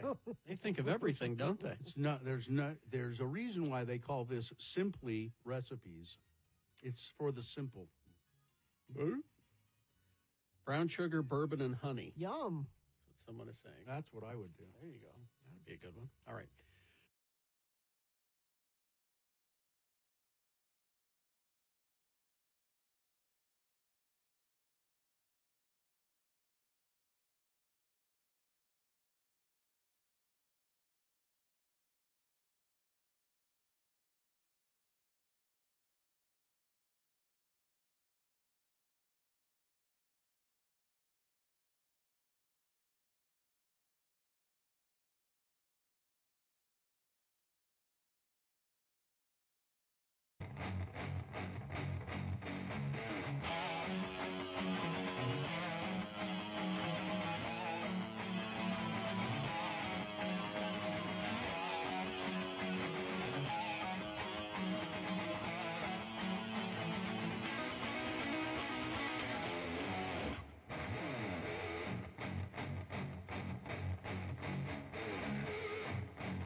To the program, things that you can't stand anymore, and you want to get rid of them, get them out of your life. And so you send them to us here on the radio show. You send them to radiofromhell@x96.com, put must go in the subject line, and if we read yours, maybe, just maybe, these things will disappear from your life. It might make you feel better just to hear about it, too. Let's see, I'll go first today. I have one of my own. Announcers who on the radio who do commercials, and they say things like this. And don't forget the wonderful desserts and side dishes that are waiting for you right now at John's Steakhouse. Well, they're not waiting for me. They'd be bad. They'd be cold. They're just there. They're not waiting for me. All right. Let's see. This one says, please feel free to use my name. This is Terrence the Gay, which if you need a gay friend, you now have one. My thing that must go yesterday. People on social media who inevitably ask source or claim that my source is bad. Fake news when I make a post about current events or information, and I have posted a valid link and or quotes, videos that I've checked up with just to justify my post. Blah! I have written posts and articles for many newspapers, journals, and magazines, as well as college papers in my bachelor's and master's degree programs. All of these required me to research to back up my posts. Research is what I do. You know how to do this. Don't just discredit something simply because your cognitive dissonance, confirmation bias, and or small weenie ego energy refuses to let you learn something. It's not my job to spoon feed you information. You have right at your fingertips. You tell him, Google it, you numbskull. Thanks for letting me listen, Terrence. You're welcome, Terrence. Hello, please don't use my name, this one says. My must go is the panic I feel about helicopters flying overhead. I'm in Eagle Mountain. It's by the base. I think Camp Williams, right? Yeah. And I've experienced them occasionally, but with the current climate, I start to overthink and worry when a helicopter flies overhead. Holding it together has become hard, but you all make it a little better, so thank you for all you guys do on the radio. This one says, hello, Lords. I have a thing that must go. It's really bugging me. Hopefully we can make it go. I'm dyslexic. I grew up having resource classes, summer school, private tutoring to help train my brain to process words in a normal way. It took a lot of work to be able to read and write. Never had decent grades in school, but all the hard work paid off, and as an adult, most people wouldn't know that I'm dyslexic. I mean, I still have issues at night when I'm tired with reading because my brain gets tired. I also don't know left from right without looking at my fingers to see which hand makes an L. Lately, I've noticed people who say, I'm dyslexic when making a mistake that has nothing to do with reading or writing. Or I have math dyslexia when I'm making a simple math error. Unless you're actually dyslexic, don't use it as an excuse just to say you made an error. Every time somebody claims to be dyslexic as an excuse, I want to punch him in the face. Please make this go or I'll end up in jail. And finally, this one. Good morning, Lords. I got a fortune cookie that read, character development is the true aim of education. Well, that might be true, but it's a statement. It's not a fortune. I want fortune. What happened to real fortune cookies? Yeah, exactly. These wisdom cookies masquerading as fortune cookies must go. I agree. Carrie? This one from Ruby. When people put their mouth on the drinking spout of the water fountain. Ew. Yeah, ew, what? Why? ew. Is she hanging out with Ew. grade school kids? Is Well, I it? think Ruby is. I read Ruby's. I think Ruby is that a right? grade school kid. Oh, when people cough without covering their mouth, that scans, yeah. But then when people talk about politics in school, must be talking about the teachers, I guess. This one from Levi and Coachella. Fellow job site workers who don't clean up after themselves. Learn to use a broom. Also, the same workers that damage something on the job site, not telling anybody. Own your ass. All right. This one from, please don't use my name. I work at one of the state liquor stores, and I love my job. However, there are some things that happen that drive me crazy and must go. We are required by the state to ask each customer if they want to round up to the nearest dollar for the homeless. Yeah. Some customers are happy to help, but some customers want to go off about the homeless and tell you what they think of them. A simple yes or no is sufficient. Also, conflicting communication from customers. Some people say yes as they shake their heads no. Please be clear. People who want to unlock their debit/credit card until they get up to the register and hold up the entire line. I guess they have it on their phone. Oh. Wi-Fi at the liquor stores is not great. Do that before you come in and be considerate of your patrons. You know you're going to spend money before you get to the store. Prepare yourself. People that like to wait until you've bagged their order to tell you they don't need a bag. Give my arm a break. Thanks for letting me unload. And finally this, Carrie saying, you voted for him. No, I didn't. Please don't lump me in with the crazies who did vote for Trump. It just makes me feel bad. No. Hey, Abby, I'm speaking specifically to you, okay? Not just in general, people. Specifically to you. All right. Gina? One thing for my house, I have a puppy, Oakley. There are lots of things that must go with puppies. There's the one I will tell you about now is I take her outside. She goes potty. I watch her go. We pray. Yay! You did it. We go inside, and she immediately potties again inside. You just went 30 seconds ago. Don't rush her. Let her take her time. If she needs a second one, just wait a little while. This from Jenna. The phrase, if you know, must go, specifically when it's used to sell unremarkable things. Now, I know your show uses the phrase when playing deep cuts, and that is when it's used properly. It clues the audience into something cool that they have to dig a little deeper to learn more about. No, I'm talking about a brunch place that shall remain nameless. The menu description for a Dutch baby was simply, if you know. Is the knowledge of this oversized pancake really such a status indicator? Thanks, Jenna. Let's see. This is from Jocelyn. Good morning. My name's Jocelyn. I'm transgender individual. My must go is all the damn anti-trans bills. I'm so sick of everything. My family's preparing to flee if needed, but I can't get a passport. So I'll be screwed anyway. Sorry, Jocelyn. And then finally, this one. Circling a busy parking lot looking for a space and a car sitting in a good spot with the reverse lights on, but they're just sitting in there scrolling on their phone and no telling how long they will be there. All right. Thank you very much. Things that must go on the radio. From Hell Show. Terrific. Stalled vehicles southbound I-15. This is at Shepherd Lane in Davis County. Right lane is closed. Something else in Davis County, Glover Lane, southbound I-15. Another issue there. Crash northbound Main Street, 9th North. This is Utah County. 2 right lanes are closed. Let's see. Heard from a friend of the program that says northbound Point of the Mountain really slow. Stopped for a minute. Thank you for that. Whatever else you're seeing, please send it to us. 33986. Why spend stupid ticket prices for concerts when you can experience great live music for much less at Salt Lake's coolest intimate venues? Check out the Justin Townes Earl Tribute Show this Friday, February 28th at the Stateroom. Get tickets at thestateroompresents.com. All right. Let's see. It's KXRK Provo.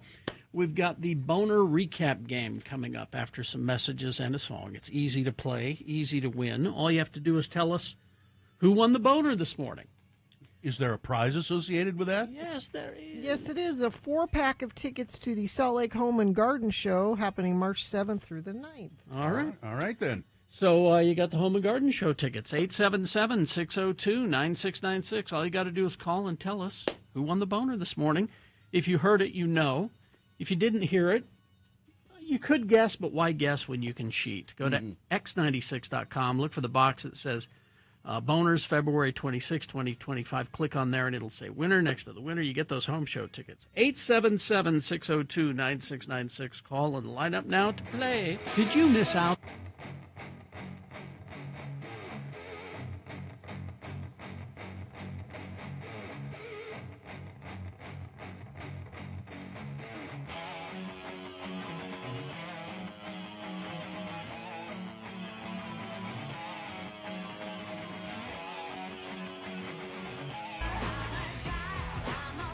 Well, here she is, from the city called Hog Butcher for the World, tool maker, stacker of wheat, player with railroads and the nation's freight handler, stormy, husky, brawling, city of the big shoulders, Chicago. It's Victoria with her Salt Lake City, Real Housewives of Salt Lake City update. Good morning. Hi, guys. Hi. What's with the picture? Yeah, you're right next to the L train. Yeah, that's the view from my office. So I come to the city a couple days a week, and so lately I've been reporting to you from the burbs, but today I get to report from the city. So I thought you could see where I work. Oh, nice. Well, I now like it. you know the joke about the L train is that you have an apartment next to the L train, and somebody says, "How often does the train go by?" And they say, "So often you won't even notice it." Yeah. It's true. That's exactly what happens in our office. People ask me all the time, and I'm like, it doesn't bother me, but I'm like, oh, it's there all the time. Yeah. It's not what I'd call a great view from your office there. It's just... No, if you move down one more window, you have a few more buildings you can see. But behind me is the Buckingham Fountain. So if I go to the other corner of the building, I can see that. So I don't mind that. All right. That's nice. Well, let's get to the Real Housewives of Salt Lake, episode number 4, Don't Be a Drag. Yes, and remember, the drag also has a slang connotation here, so we'll get to that. Okay. So we are still in Palm Springs for the girls trip. If they're Real Housewives of Salt Lake, they ought to be home, This damn is it. my complaint about this show. They take trips. They have adventures. It's true. I do think we should do more in Salt Lake, and maybe I should be reporting from Salt Lake as well. So here's what happens that I want to organize by the episode this week. So one thing we learned is, what does a housewife eat for breakfast? Yes. Good Lord. Meredith decides that she's going to have caviar for breakfast. And she's talking to her husband on FaceTime. He's like, what are you eating? She's like, caviar. Breakfast. Okay, fine. So stupid. And then what I did notice, which I posted a picture on my social media, is a picture of Lisa eating Swedish fish for breakfast. So tucked together, this little bag tucked in with her coffee, and I'm like, that's a Swedish fish bag. Can we go back to the caviar? It says here Meredith Marks branded caviar. Is that her own brand of caviar? Yes. So she released that in the last, I think this year, she decided to come out with her own line of caviar that you can order. Now, did Lisa have Lisa branded Swedish fish? She should. No, but She's a big fan of that kind of thing. Taco Bell. I think last year she was eating like little Kit Kats. She loves her snacks. Okay. So she should have some. She has her Vita Tequila. And then we see Whitney eating pizza. So I thought it was interesting when we decided to cut together here all the different breakfasts. Yeah. All right. What continues to be so much fun on the show is Mary. So Mary is not a full cast member. She's technically a friend, and she's really leaning into that role, which I think is just giving us the best Mary, because there's not that pressure to be an official cast member. So what we get from Mary is Mary just does whatever Mary wants, and she doesn't care. So while the women go off and play trust exercises that Meredith has organized, she's like, I'm not doing that. She sits in the van and just waits. Good for her. I'm just a friend. I'll be over here. Good for her. And what she shares in her confessional is that she already has, what she says, I already have my relationship of trust with the help. And that's a direct quote. Wow. Okay. And then she does it again. So they all go out to a bar at night, and then she again like stays in the Sprinter van, and she's like, I'm not going in there. And they're like, come on, Mary, we want to include you. She says, no. And then she has the driver and the Sprinter van, one of the producers, take her to McDonald's. All right. She's already my favorite person. Yes. And then we get a couple more quotes from Mary. She's just sitting we get these ruminations of her sitting in the Sprinter van by herself, talking to herself. And so while she's sitting in the Sprinter van, she's looking around the park, and she says, that's strange. That sign says humps. It usually says bumps. Okay. And then when she's exactly, and then when she's trying to talk to Meredith, and Lisa's sitting right in between them, and Lisa keeps interrupting, and Mary says, I'm not talking to you. I'm not talking to you. And so she says to Lisa, do you have a mute button? Because you need one. A mute button. button. A mute button. Yeah. And Lisa says she does not have a mute button, just in case you were wondering. I don't have a mute button. The next big drama of the week is Lisa getting upset because she doesn't want to have to dress up in drag. So Whitney takes over the trip and says, this is boring. I'm going to organize this contest where you'll have to dress up in drag, and Trixie Mattel will give an award to the woman who dresses up in drag the best. Because that's where they're staying at Trixie's place. So. Yes. Oh, right. Okay. Yeah, they're staying, the okay. Trixie Motel in Palm Springs. Yeah. And so Lisa becomes completely unhinged. Like, she is so upset and goes to her room crying, sobbing uncontrollably. Crying because and needs comfort from the producers get pulled in to comfort her. Meredith gets pulled in to comfort her, and she says, I spend $60,000 a year on glam. So glam, she has hired hairdressers and makeup artists to come with her on the trip to do her makeup. And she's upset that she cannot use the glam she paid for because now she has to play this contest to dress up in drag. This is worth crying over. Falls apart. Totally. Well, $60,000. I mean, you know. Yeah. Well, and remember, she lost her $60,000 ring, so she's out now. A lot of money. Yeah. And so she makes sure to tell in her confessional, she says, I have glam in Monaco, I have glam in Saint Tropez, and she even puts on glam when she goes to the grocery store. She always has glam. It's my face. So that's very important. Yours. Yeah. And then when they do the contest, Meredith, Mary, and Lisa just don't participate. They don't dress up in drag. And Trixie Mattel yells at them, pull it together, whores. Yes. Good. Leave it to a drag queen to bring some reason. All right. Exactly. And then just real quick, Monica dragged, meaning like she's going to insult somebody. So she dragged Lisa and called her shallow and says she can't relate to middle class or middle America. And there goes the train. And then she says, Angie lives up Lisa's ass. So just in case we're unsure. All right. Hey. But I will say, if Monica doesn't necessarily represent middle America either, because she's the one that had an affair with her brother-in-law for 18 months. So is that middle America? I don't know. Now, you tell me that there is something called BravoCon, right? Yes. Yes. What is it? Yeah. So it's a convention for Bravo fans, and so it's been in New York the last couple of years, and this year it's going to be in Vegas. So they bring it together. They bring all the Bravo shows together. They bring all the Bravo celebrities together. Andy Cohen shows up, and you get to go see these panels, and you get to go just like you would at a convention.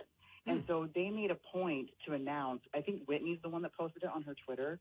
She made a point to announce that they're not going to do a panel at the BravoCon this year for Real Housewives of Salt Lake City because they're going to be filming the reunion around the same time, and they don't want to ruin the show. And I just think this is so lame. Yes. Because, there's a way to lead a panel that isn't going to give anything away. Sure. And I just think, I want to know what the real reason is that they're not going to do this panel. I just think that's a cop-out. Victoria, did you use the term Bravo-lebrities? Yeah, that's a thing. That's their term. Now, Bravo-lebrity. Okay. Now you can use it too. No, you won't. No, That'll that's be the last time you hear you ever hear it coming out of my mouth. All right, maybe if I give you enough espresso martinis, we can get you that. The drinking game. Yeah, so the drinking game this week is Drag Me to Hell. So you're going to take a drink each time someone says drag. I would recommend you drink an espresso martini in honor of Heather. Remember last week she drank so many she got sick in the van? Yeah. And then we still see her being hungover. And then there's a chain of restaurants here called Hampton Social. They have an espresso martini with gold in it. So then you get like this gold sparkly, it's delicious on your lips while you're drinking it. Okay, if you say so. Just give it a try, Bill. Just one. All right. Actually, if you have three, you'll forget. All right. Exactly. All right. Where can we find you with all of this nonsense?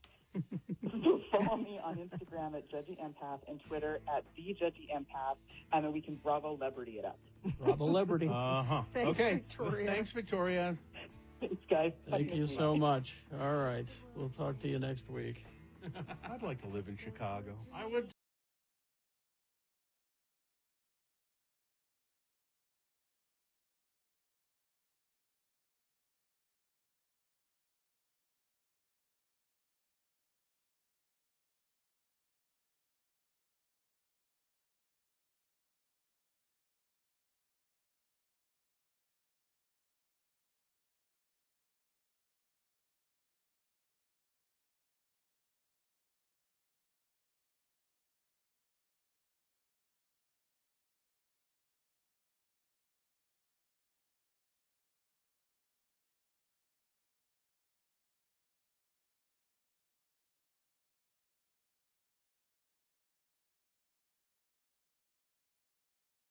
On this day in 2019, Andy Anderson, the drummer on that song specifically, by The Cure, died of cancer at the age of 68.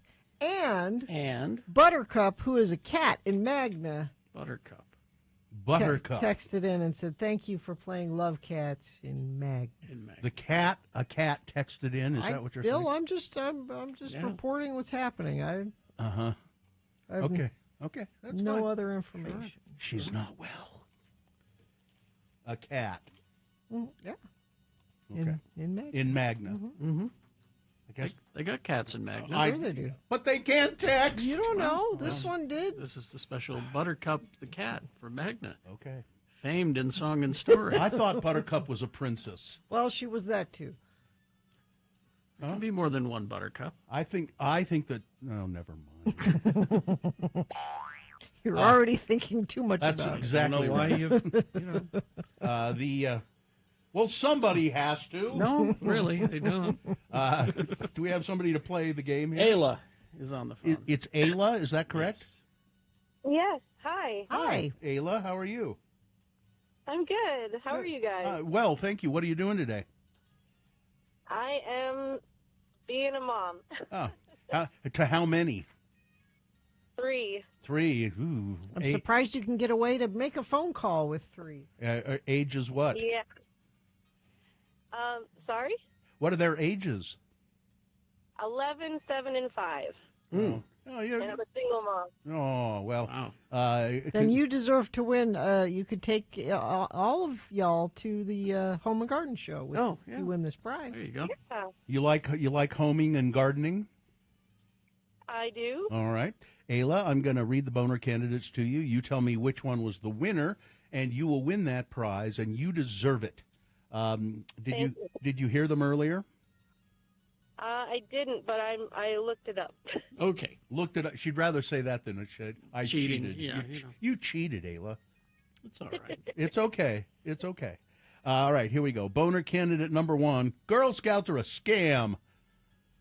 This father who enrolled his daughter in the Girl Scouts, and then after some work with the Girl Scouts, said, the Girl Scouts, they're just a scam. They rely on child labor to sell cookies so that they can fund their lavish lifestyles. Yeah. That's true. That's what they do. Then there was boner candidate number 2. They forced us to sit next to a dead lady. This is a couple who was traumatized. They were on a trip from Australia to Italy, I believe it was.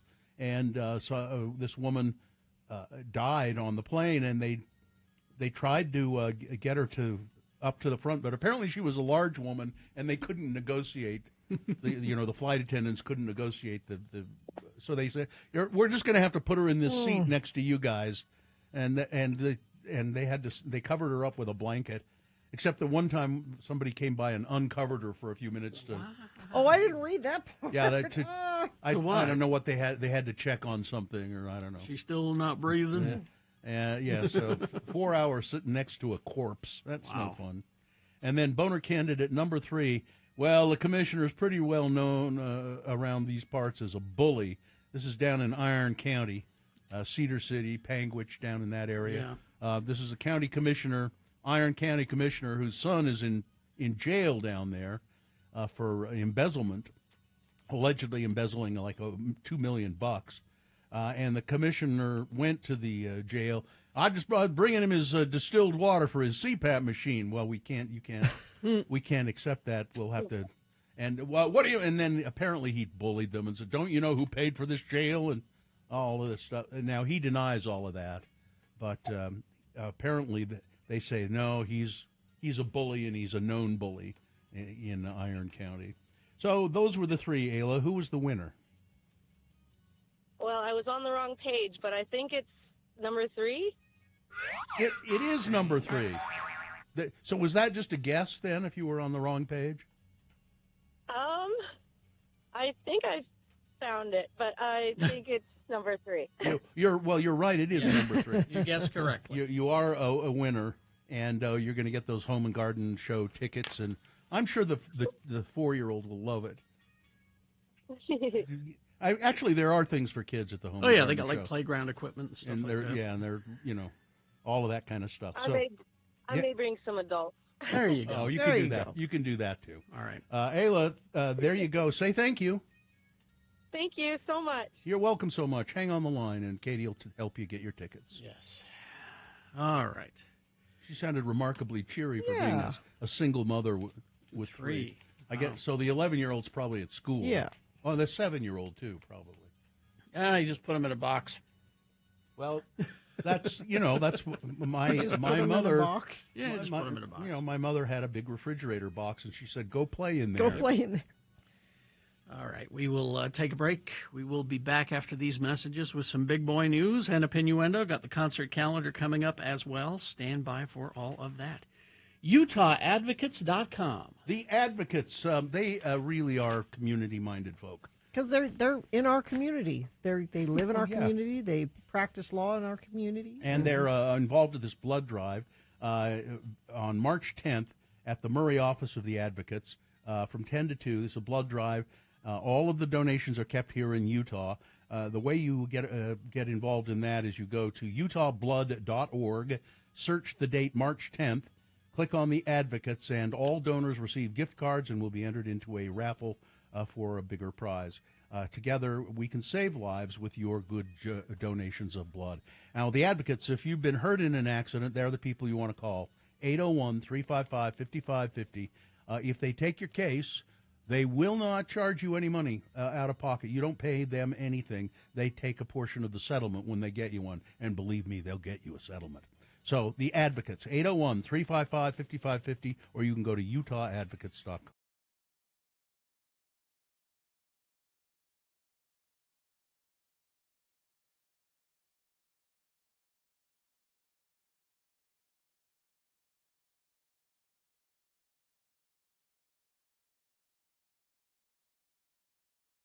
Let's go.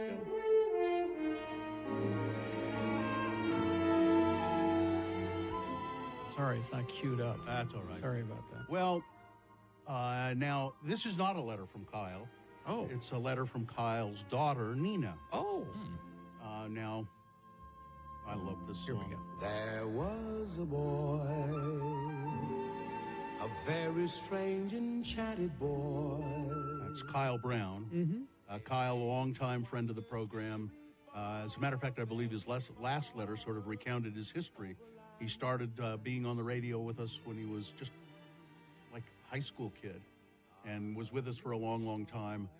We found out that Kyle has ALS, Lou Gehrig's disease, and that's fatal. And he's getting worse, and he can't really talk very much, so he's been sending us letters about what's going on with him. But I opened it up today, and it says it was a letter from Kyle's daughter, Nina. Ever since I met Kyle, life got interesting and full of laughs. Like the first time we met, he blew out a tire because he took a corner too fast in a BMW 3 Series on a freeway entrance when I was just 6 years old. I believe. So I think Kyle's a father to Nina by marriage. Mm-hmm. He also loved to randomly bring animals to my mom's house, which is now why we have 3 cats.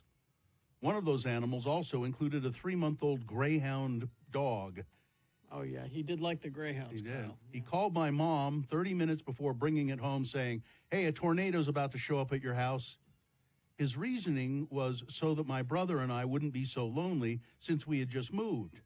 My personal favorite animal rescue story, though, of Kyle's is after a bike race, he went to a Taco Bell in Payson, and he saw someone selling 2 Italian greyhounds and offered them $10 for both of the dogs. And then, of course, he brought them to a good home, ours. My favorite memories, though, were when we went on family trips. We would always go to St. George to bike and hike, and he would stop and catch lizards throughout the whole trip. Last summer, we went camping in the Tetons, and there was a platform where we had our tents set up on, and my siblings and I were walking underneath the platform one night, and all of a sudden, we could hear Kyle laughing above us. Come to find out, he was laughing because he had been peeing exactly in the spot where we were now walking. On our family trips, we have stayed at some really interesting places. We were going to Bear Lake, and there were no houses to stay at, but Kyle found a place. The people who owned the house told us to bring our own water because the water of the house had sulfur in it. Well, Kyle wanted us to go exploring the property, so we all went out, and there was an unattached garage from this house, and so we thought we were going to get murdered, but in that garage we found an LDS Prophet pumpkin carving kit. What? I guess you could. That's a thing? I guess. Would you look that up, Nick? Yeah. An LDS Prophet pumpkin carving kit. Oh, I need one. And a blank envelope with $10 in it. Kyle ended up taking the pumpkin carving kit home and used it. Which means we have plenty of time for Big Kyle Boy is the News reason and Innuendo. That I Pull have out had some a lot extra of stuff. firsts. that I Brought will to you never by. forget. I have Kyle has 8 taught me how to be Nutter a Butter hard bites worker left. And to never, I've ever, made it ever last give the up. whole. He really lights up conserving every those. room. The peanut butter lovers And he cookie. You has- spread it out. It's almost like you don't eat anything if you spread it out over 4 hours. Yeah, it's like not eating anything.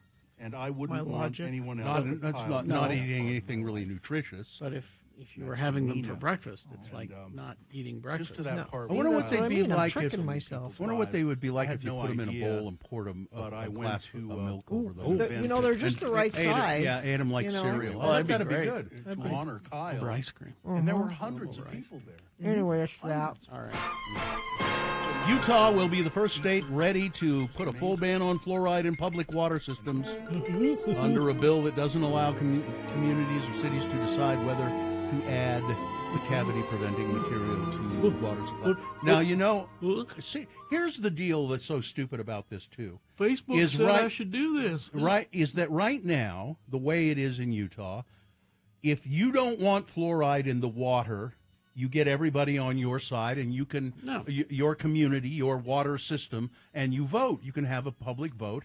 And as a matter of fact, only, I believe, Salt Lake County, I want to say Brigham City, and there's one other county, have fluoride in the water right now because the citizens voted to say, we'll have it. And as a matter of fact, they brought it up in Brigham City recently, say, let's get the fluoride out of the water. And they had a vote. No, the voters said, no, we want to leave it in there. And so that's the way it is right now. That's how it should be done. So, but this woman, this Stephanie Grisius, she's introducing a bill that will just get the fluoride out of the water completely. I saw a TikTok video. She says, listen to what she says. Lawmakers who backed the bill, sponsored by State Representative Stephanie Grisius and State Senator Kirk Collimore, said putting fluoride in the water is too expensive. Quote, I don't dispute that there can be positive benefits from fluoride, which is why the bill also includes a deregulation of the prescription, Grishia said. This isn't anti-fluoride legislation. It's pro-informed consent and individual choice. It's not. Fluoride is the most cost-effective way to prevent tooth decay on a large scale, said Lorna Kochi, who chairs the Utah Oral Health Coalition. I think the anti-fluoride people, they're just latching on to Robert F. Kennedy's opportunity with his beliefs and using that now as a way to get in the door and stop water fluoridation. Because you know what? Some parents will go and get the fluoride supplement and give it to their kids. But a lot of them won't. No. A lot of them won't know that the fluoride isn't in the water. A lot of them don't care, and the kids will suffer from that. Val Radmal, the executive director of the Utah Dental Association, said he and others met with Grishis to try to get her to rethink this. He worked in a non-fluoridated community for 30 years, he said, and the lack of fluoride showed. I'd have a patient come in without cavities or anything like that, and I'd say, you didn't grow up here, did you? Where'd you grow up? Because everybody here has lots of cavities, he said. And when I was a kid, I had lots of cavities because we didn't have fluoride in the water. I don't remember the last time I had a cavity. And so she hears him say that, and then her response is, I don't care. And she says it's an expense thing. How much? She didn't even say. It's negligible. And that's BS. That is not BS. why they're doing Her county doesn't even have fluoride, it says here. Informed choice, that's what we have. Yeah. On Saturday night, the Killers headline Innings Festival, the baseball-themed music festival that's been taking place in Tempe, Arizona during spring training the past few years. And the band really went with the theme. They're opening their set with a cover of John Fogerty's baseball anthem, Centerfield. Oh, I'd like to hear that. Centerfield by the Killers. Originally appeared on Fogerty's eponymous 1985 album. It's probably one of the best-known baseball songs after Take Me Out to the Ball Game, which played while the Killers walked on stage. Though the band has played at least one Major League Baseball-related event in the past, Innings was their first time performing Centerfield live. They did Mr. Brightside right after that, of course.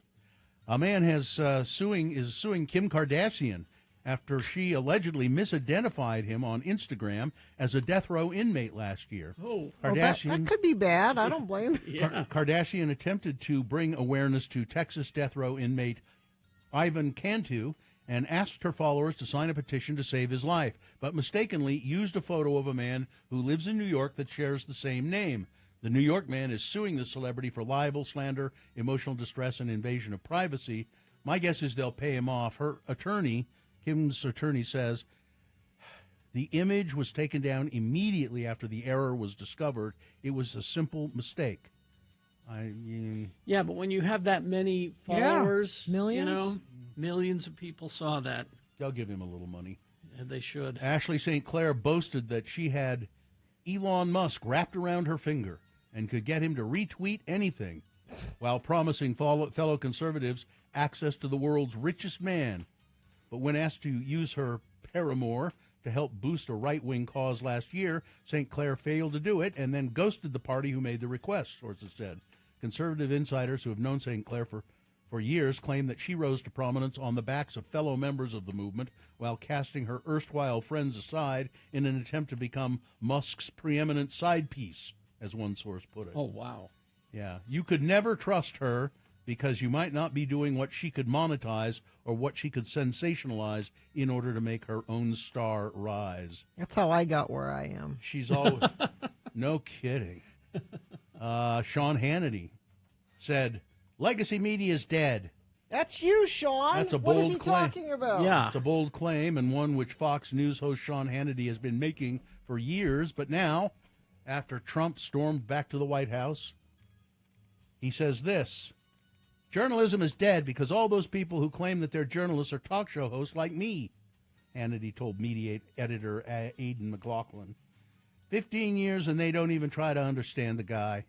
None of them cared about the injustices. As far as I'm concerned, they all owe him an apology for how they treated him and the lies and conspiracy theories they peddled. No. I don't think so. You Sean. are the legacy media, Sean. You are on the highest-rated news network, cable news network, and you're syndicated on I don't know how many AM radio stations. You're trying to silence me. No. Colin Jost is recalling the time he went dumpster diving, all in the name of saving the day for his wife, Scarlett Johansson. While hosting an episode of Pop Culture Jeopardy, you've watched that, haven't you? I watched the first episode. It was too hard. The comedian revealed that Scarlett Johansson once lost her engagement ring when she told him that she thought she might have accidentally thrown the ring in the trash. Jost historically jumped into action. I looked through 12 dumpsters of trash, he said on the game show, explaining that ultimately he had no luck finding the missing ring. He then shared the story's hilarious ending twist. I went back to the house and she said, it was in my pocket the whole time. And you married her anyway? Great day for me, he said. Great day. I mean, come on. Yeah, she's Scarlett Johansson. Exactly. What? Do you have this breaking news? I don't know. Unvaccinated school-aged child in Texas has been the first to die of measles since the outbreak in the western part of the state. It's affected more than 100 people. It begins. This was entirely preventable. Entirely. A judge has allowed the estate of Michael Crichton, who's been dead for several years now, to pursue its lawsuit over the Max show The Pit. Oh, really? Which the estate argues is an unauthorized reboot of ER, which Michael Crichton created. Crichton's widow, Sherry, sued Warner Brothers in August, alleging that the show bears unmistakable similarities to ER, which Crichton created, and that the studio had cut her out of the deal in violation of his contract. The defendants, who also include producer John Wells, who was a producer of ER, and Noah Wiley, the actor who was an actor on ER, filed a motion to throw out the lawsuit under California's anti-SLAPP statute, which offers a mechanism to dismiss frivolous lawsuits that are intended to squelch free speech. In a ruling issued Monday, Judge Wendy Chang denied the motion, finding that the estate's lawsuit has enough merit to proceed. The court finds that evidence submitted by plaintiffs meet the minimal merit standard to demonstrate at least a prima facie case that Pitt is derived from ER. I'm betting they're going to have to cut her in. Well, and the other part of this is Noah Wiley has been trying to get an ER reboot for a long time. Yeah, and they have not been able to. No. So we'll do this. Pitt. Let's call it Pitt. But she's got to prove that another doctor show is specifically like that doctor show that are like all doctor shows.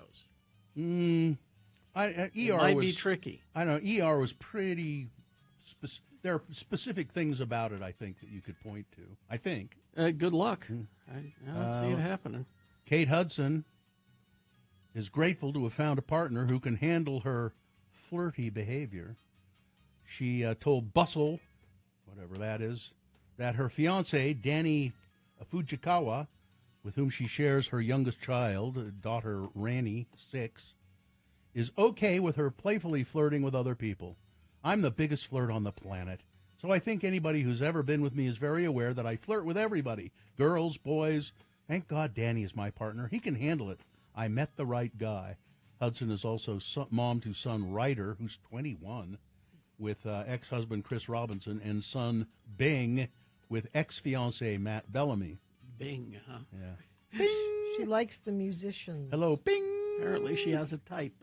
Let's see, David Beckham's latest underwear campaign led to quite the uncomfortable conversation with his mother-in-law. What? Beckham stripped down to his skivvies for a series of Hugo Boss ads that launched in January, which drew the embarrassing attention of Jackie Adams, the mother of Beckham's wife, Victoria Beckham. Oh. She was like, I was sat with my friends, and we were zooming in, and do you know if you zoom in, can you see everything? David told Netflix. What? David recalled responding, well, just don't zoom in on it. The Hugo Boss campaign brought David out of the underwear modeling retirement, which is not something he imagined was in the cards.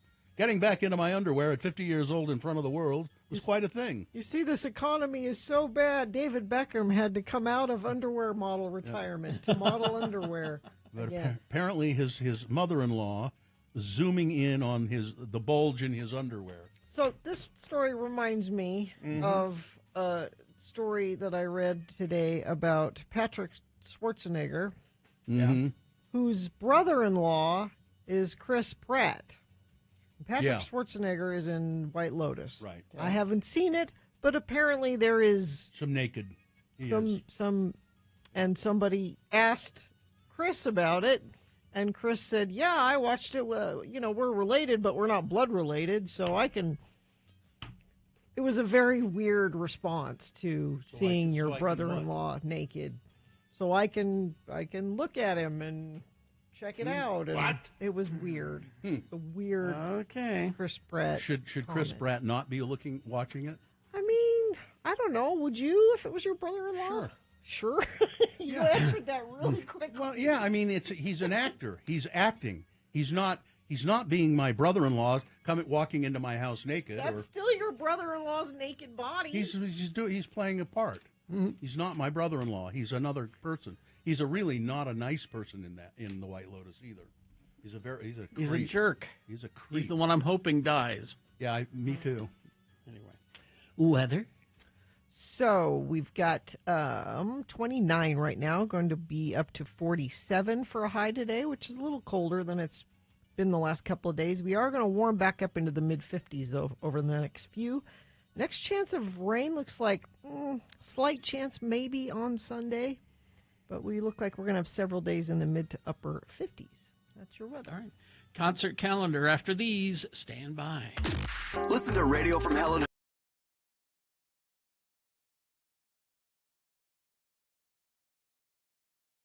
I don't follow T-Pain on Twitter. You don't? But really? I do follow. Well, I do. I do follow Ozzy Osbourne. Okay. And this popped up yesterday. Ozzy tweeted, "This is the best cover of War Pigs ever. Why didn't you guys call me?" Now, War Pigs has been covered by everybody. Yeah, I'm looking at the list. It's Cake. It's Faith No More. Faith No More. What was it originally on? What was it originally on? Yeah, what Well, album? I don't know what Black Sabbath album it was on. It is Paranoid. Ah, okay. I believe. Okay. So here's Ozzy. Very familiar. Generals gathered in their masses, just like witches at black masses. Evil minds that plot destruction, sorcerer of death's construction.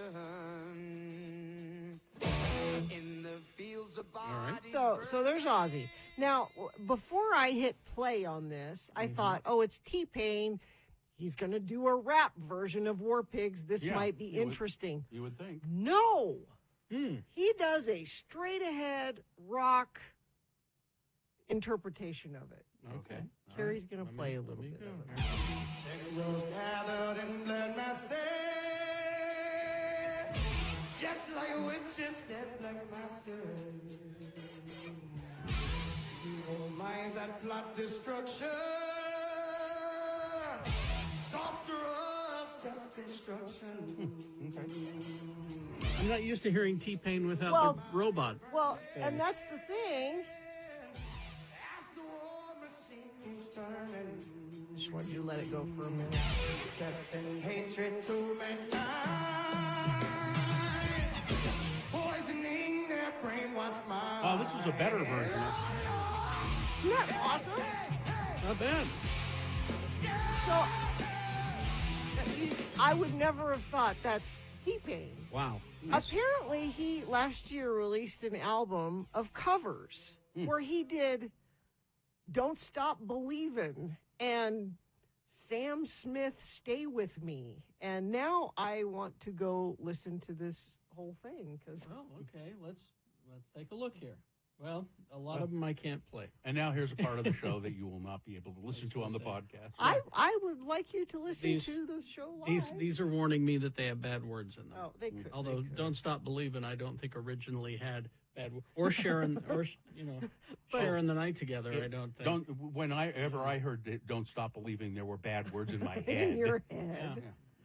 Yeah, this is just warning me that it has probably. explicit lyrics somewhere in there, well, so I can't play any of them. I will have to enjoy that on my own later. But I like being surprised. Yes. And That was surprising. T-Pain surprised me. You like being. You shouldn't have said that because now I'm going to look for opportunities to jump out from behind things. You're like, I'm T-Pain. You weren't expecting. You weren't expecting. He just jumps out from behind a filing cabinet shouting T-Pain. And T-Pain, he tweeted back at Ozzy. He's like, first thing, wow, this is an honor and the greatest form of validation. Thank you, brother. So then I was reading what people were saying about it, and this is my favorite comment on it. Why don't we have T-Pain and Ozzy do the Super Bowl halftime show? Yes. Yes, wheel Ozzy out there. I don't think. First of all, I think Ozzy would say, "No, I don't. I can't. I'm not going to. I can't." Please, I want to and see then this. and then I think that that everybody in charge of the Super Bowl would go, "No, not a good idea. No. Hey, It's nice to see Melanie Chartoff again, isn't it? Isn't that her? No, isn't that from that hospital show with? It's not Melanie Chartoff. Is it Melanie Lensky? No. It's from the David Alan Grier show, right? Yeah. That's Melanie Chartoff, who's the administrator. No. Oh, okay. No, she's from Reno 911. Reno 911. Her name is, hold on. What's the name of the show? The St. Dennis. St. Dennis. Her name is Wendy McClellan Covey. Right. Exactly. That's what I meant. That's what he meant. Sorry, Trent. We had to get. I thought that was Melanie Chartoff, Trent. Hi, Trent. So did I. Yeah. See, I'm not the only one. I thought it was Melanie, too. Yeah. Trent Falcone from Live Nation. Good morning, Mr. Falcone. A lot of stuff? Good morning. A lot of stuff today? Yeah, there's a good amount of stuff. All right. We'll just get right to it. Let's Josh stuff it. Johnson. Okay. That is tomorrow night, February 27th at the Depot. That's 2 shows. There's a 7 and I believe a 10. They might be sold out, is the bad news. Friday, February 28th, it's Larry Fleet, also at the Depot.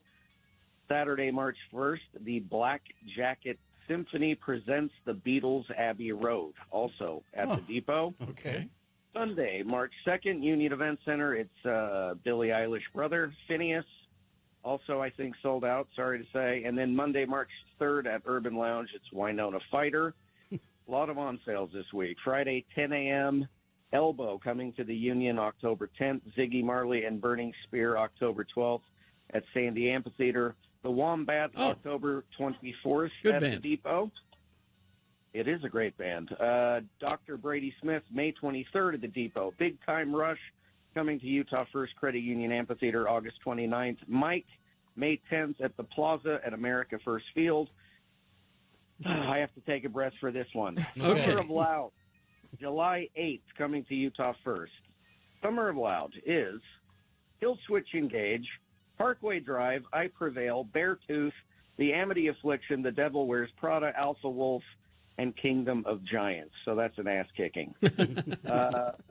Simple Plan with Bowling for Soup. That is August 16th. That's also at the Plaza at America First Field. And then Pantera with Amon Amarth, August 20th, Utah First. Also an ass-kicking, but a great show. All right, giveaways. Poppy coming to the complex. We're going to give you 2 tickets for the show on March 16th. Those tickets will be in will call. And then we're going to give you 2 tickets to see Summer of Loud, July 8th at Utah First. And those tickets will also be in will call. Nice. So first come, first serve, 877-602-9696. Yell which ones you want, and when they're gone, they're gone. Trent, thank you so much. Always great to talk to you guys. We'll see you next week. Okay. Thanks, Trent. Thank you. Later. Thanks. See ya. All right. I saw Big Time Rush when I was in high school when it was USANA. Everything comes back again. I didn't know they were still performing, to be Hi, honest. Katie. Hi, guys. I have other things that are going on. Yes, what else? Which does include on Friday, you have Justin Towns Earl. It's that tribute show where Sammy Brew is going to be performing, who was here yesterday hanging out with us and playing. It's going to be at the Stateroom. Also, the Afro House Experience 2.0 at Metro Music Hall, and the Elevators Live over at the Complex. You're also going to be able to see Utah Jazz play Minnesota Timberwolves over at Delta Center on Friday. Saturday, an evening with Railroad Earth at the Commonwealth Room. You also have the 2025 All-Star Monster Trucks at Maverick Center. You can go see those guys drive around and jump off of things. Crush stuff. Yeah. Also, Utah Hockey Club is playing the New Jersey Devils over at the Delta Center on Saturday. Sunday, you've got Utah Jazz and more All-Stars, the Monster Trucks going on. So that's what I've got right now. Also, the Black History Month pop-up art exhibit is still going on over at the Leonardo. And the Gallivan Ice Center and their lights are still open on the weekends if you want to go check that out. Farmers Market over at the Gateway still happening Saturday mornings through April. So that's all on our website with links to everything if you want to go check it out for the concert and community calendar. All right. Thank you very much. Thanks, you guys. All right. 9:40. I really did think that was what's her name from Melanie Chardoff from Saturday Night Live. Nope. I really thought that was her. I didn't pay attention to the credits.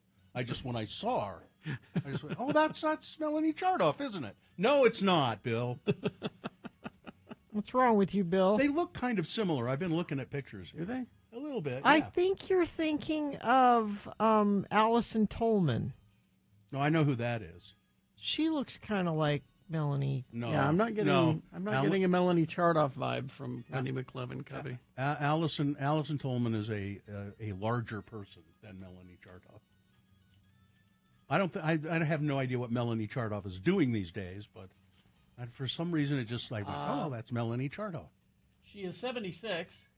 Well, it's definitely not her then. And I remember Melanie Chardoff, but I'm not getting a Wendy McLevin Covey vibe from her. I actually watched that St. Dennis last night. It's pretty funny. Yeah. It's not something I would watch all the time, but it's I like the guy who plays the uptight surgeon, the arrogant surgeon. Yes. He's pretty funny, and when he gets into it with David Alan Grier, it's quite nice. Let's see. Anything else that we need to address? Take a break here. Well, we're our thing coming up at the University Club, the Ken Garff University Club. It's in 2 weeks, week and a half. The 8th. Yeah. And it sold out really quick, but there's still an opportunity if you want to have a free lunch there and just check out the club. Go to our website, x96.com, click on the banner that says it's sold out. It's called Bites and Flights. It's sold out, but click on that, and it'll have information about how you can get a free lunch and kind of take a tour of the place if you want. Absolutely. It's going to be a good time, I think. Free lunch for 2 people. All right. We will take a break, play a song, and crawl towards the exits. Coming up, stand by for...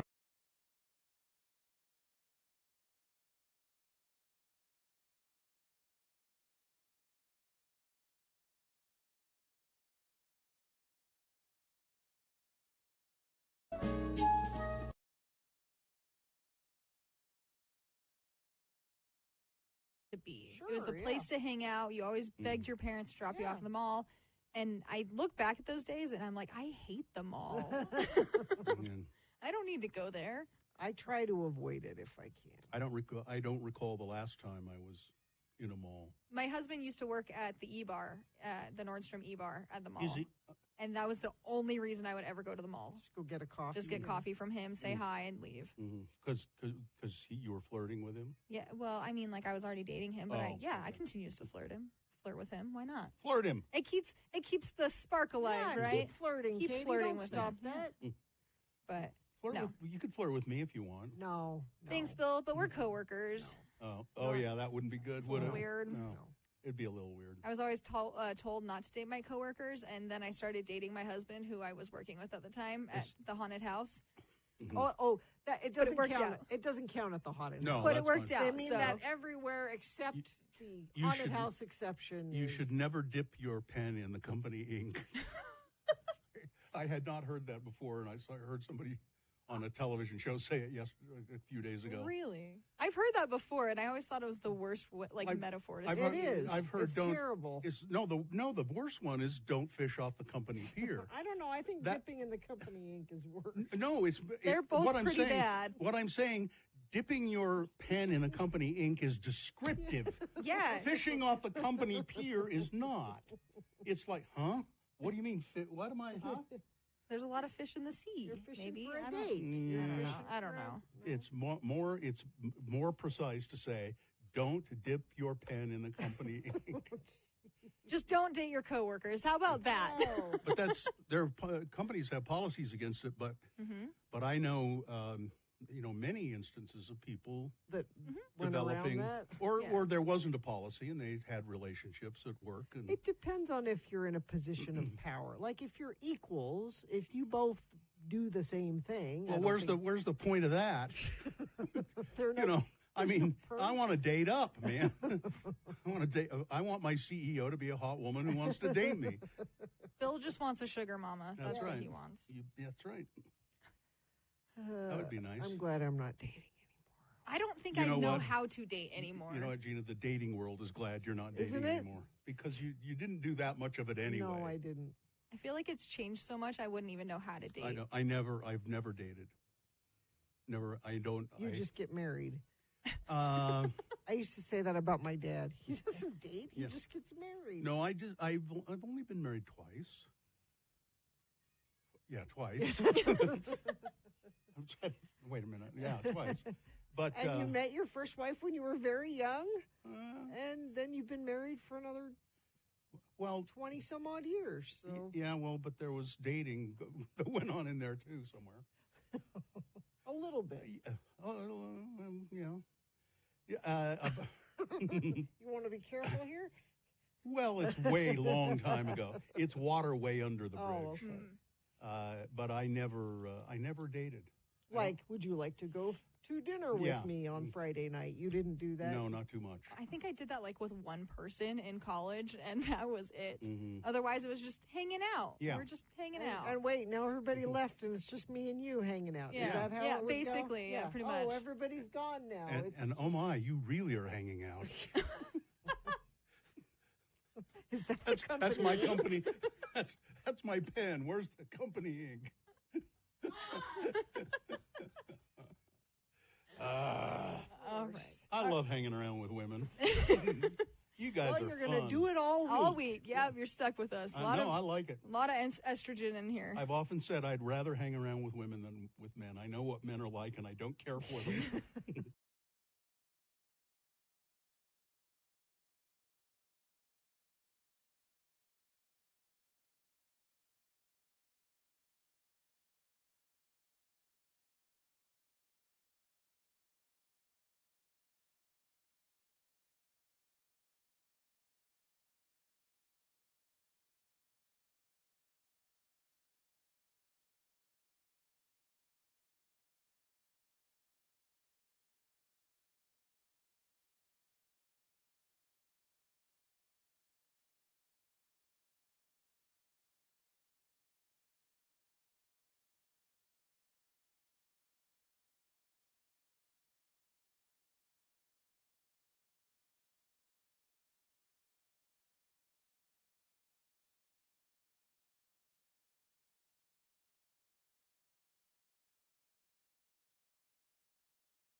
Because Oh, yeah? on this day, let me see if I got this here. There we go. Mark Hollis, co-founder, lead singer of Talk Talk, died 6 years ago today at the age of 64. So you won't be getting any more Talk Talk. That's it for Talk Talk. That's it for Talk Talk. I have an email of interest here. Oh. It's concerns the Mandela effect, which we were talking about, I think, on Monday. Mm-hmm. Oh, hang on. It's emails of interest. Hello, Bill. Hello. Hello. I was, as always, listening to the show this morning, and my attention was piqued, especially during your discussion of the Mandela effect. I have similar baffling memories. For instance, the Berenstain Bears book being spelled and pronounced Stein, or not Stain, as the publishers claim. Mm-hmm. But it is Berenstain, but many people remember it as Steen or Stein. And then at work today, I was listening to this particular podcast, and an episode came on. It goes into some additional weird memory lapses and conspiracies, so I thought I'd send it off to you, and she's sent me a link to this podcast. It says, on the last story in this episode, it's a rather short show, I'm curious how you remember this particular product, Fruit of the Loom. Now, the company swears that the logo did not have a cornucopia. It did not. I remember it always having a cornucopia, and apparently so do others. It goes further into detail, but the company swears that all of their undies and attire were sold without a cornucopia, just bunches of fruit. Yeah. Yeah. And I think that is, and why would the company lie? Because people get so entrenched into the to this Mandela effect thing. They go, no, they're lying. You know, the company is lying. Well, it's like I said, there are people who swear that there is a genie movie starring Sinbad called Shazam, and it does not exist. Here's the best one I remember. This happened. Nobody told me it happened to me. I was talking with a longtime former salesman of ours, way back in the KJQ days, and we were talking about the Procter and Gamble story, and there used to be a moon, a little like a crescent moon on Procter and Gamble products with some like stars around it. Yeah, and I can't remember. I think that was there a guy sitting on it, or but it was just the moon. It was and just the the moon and the stars. stars. Yeah, and people, and there was no explanation of what that was on Procter and Gamble products, and they made tons of stuff, all kinds of things, and that little symbol was always on there, and so people said, you know what it is? Procter and Gamble is a product that's sold by the Satanists. It's the biggest. It's the biggest satanic, and it's very successful, and it makes the satanic church very rich. It's a saint. It does. It's a Satan symbol, and you go, well, come on. And then I'm talking to the sales guy, and he said, no, listen. I was watching the Phil Donahue show, and the guy who was the head of that church was on, and he talked all about it. Said, yep, Procter and Gamble. And he's not the only person who swears that they saw this show. Did not happen. So the president of Procter and Gamble was on, and he said, "Yeah, it's true. We that's a symbol of the devil, and all of our products are." And he just kept going on and on about. Yeah, you didn't. I saw him on Phil Donahue, and then I looked into it. I remember this is years ago. I looked into it, and other people swore that they had seen. It's easier to a guy on these Phil things Donahue. now. Yeah. What's weird about that too, though, to me, is that I think it gets into a sort of form of mass hypnosis. In a way. People start talking about it, and it becomes real. That's how conspiracy theories start. Yep. It's amazing to me that works.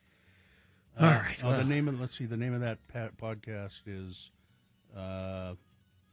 Geek Show. Heart Starts Pounding, Horrors, Hauntings, and Mysteries. Okay. Email of interest. All right. Let's do the promo and crawl towards the exits. There are new people moving to Utah every day. We need to try to lure them to the show. Well, we should have an expo to help introduce them to Radio from Hell. Here's the question. What are some things that you think are important for new Radio from Hell listeners to know about the show? Good and bad, lay it out on the table. Be ready to call at 877-602-9696 at about 7:45 tomorrow. Radio from Hell, Warts and all, Thursday morning here on X96. I don't have any warts. I don't believe that that's a real promo. I used to get warts on my thumb for some reason. Don't know why. I mean, I don't anymore, but when I was a kid. I think it's probably because I would handle toads. I was going to say, you quit handling toads. Yeah, That's I haven't what handled a toad. That's it. I have not handled a toad in probably 30 years. Toad handler. I have not handled a toad in 30 years. I like toads. We had a big garden in the back of our house, and toads lived there. All right. Fine job as always, Katie. Live long and prosper, bitches. Don't you know who I am? I haven't handled a toad in 40 years. Artie Fufkin is next. X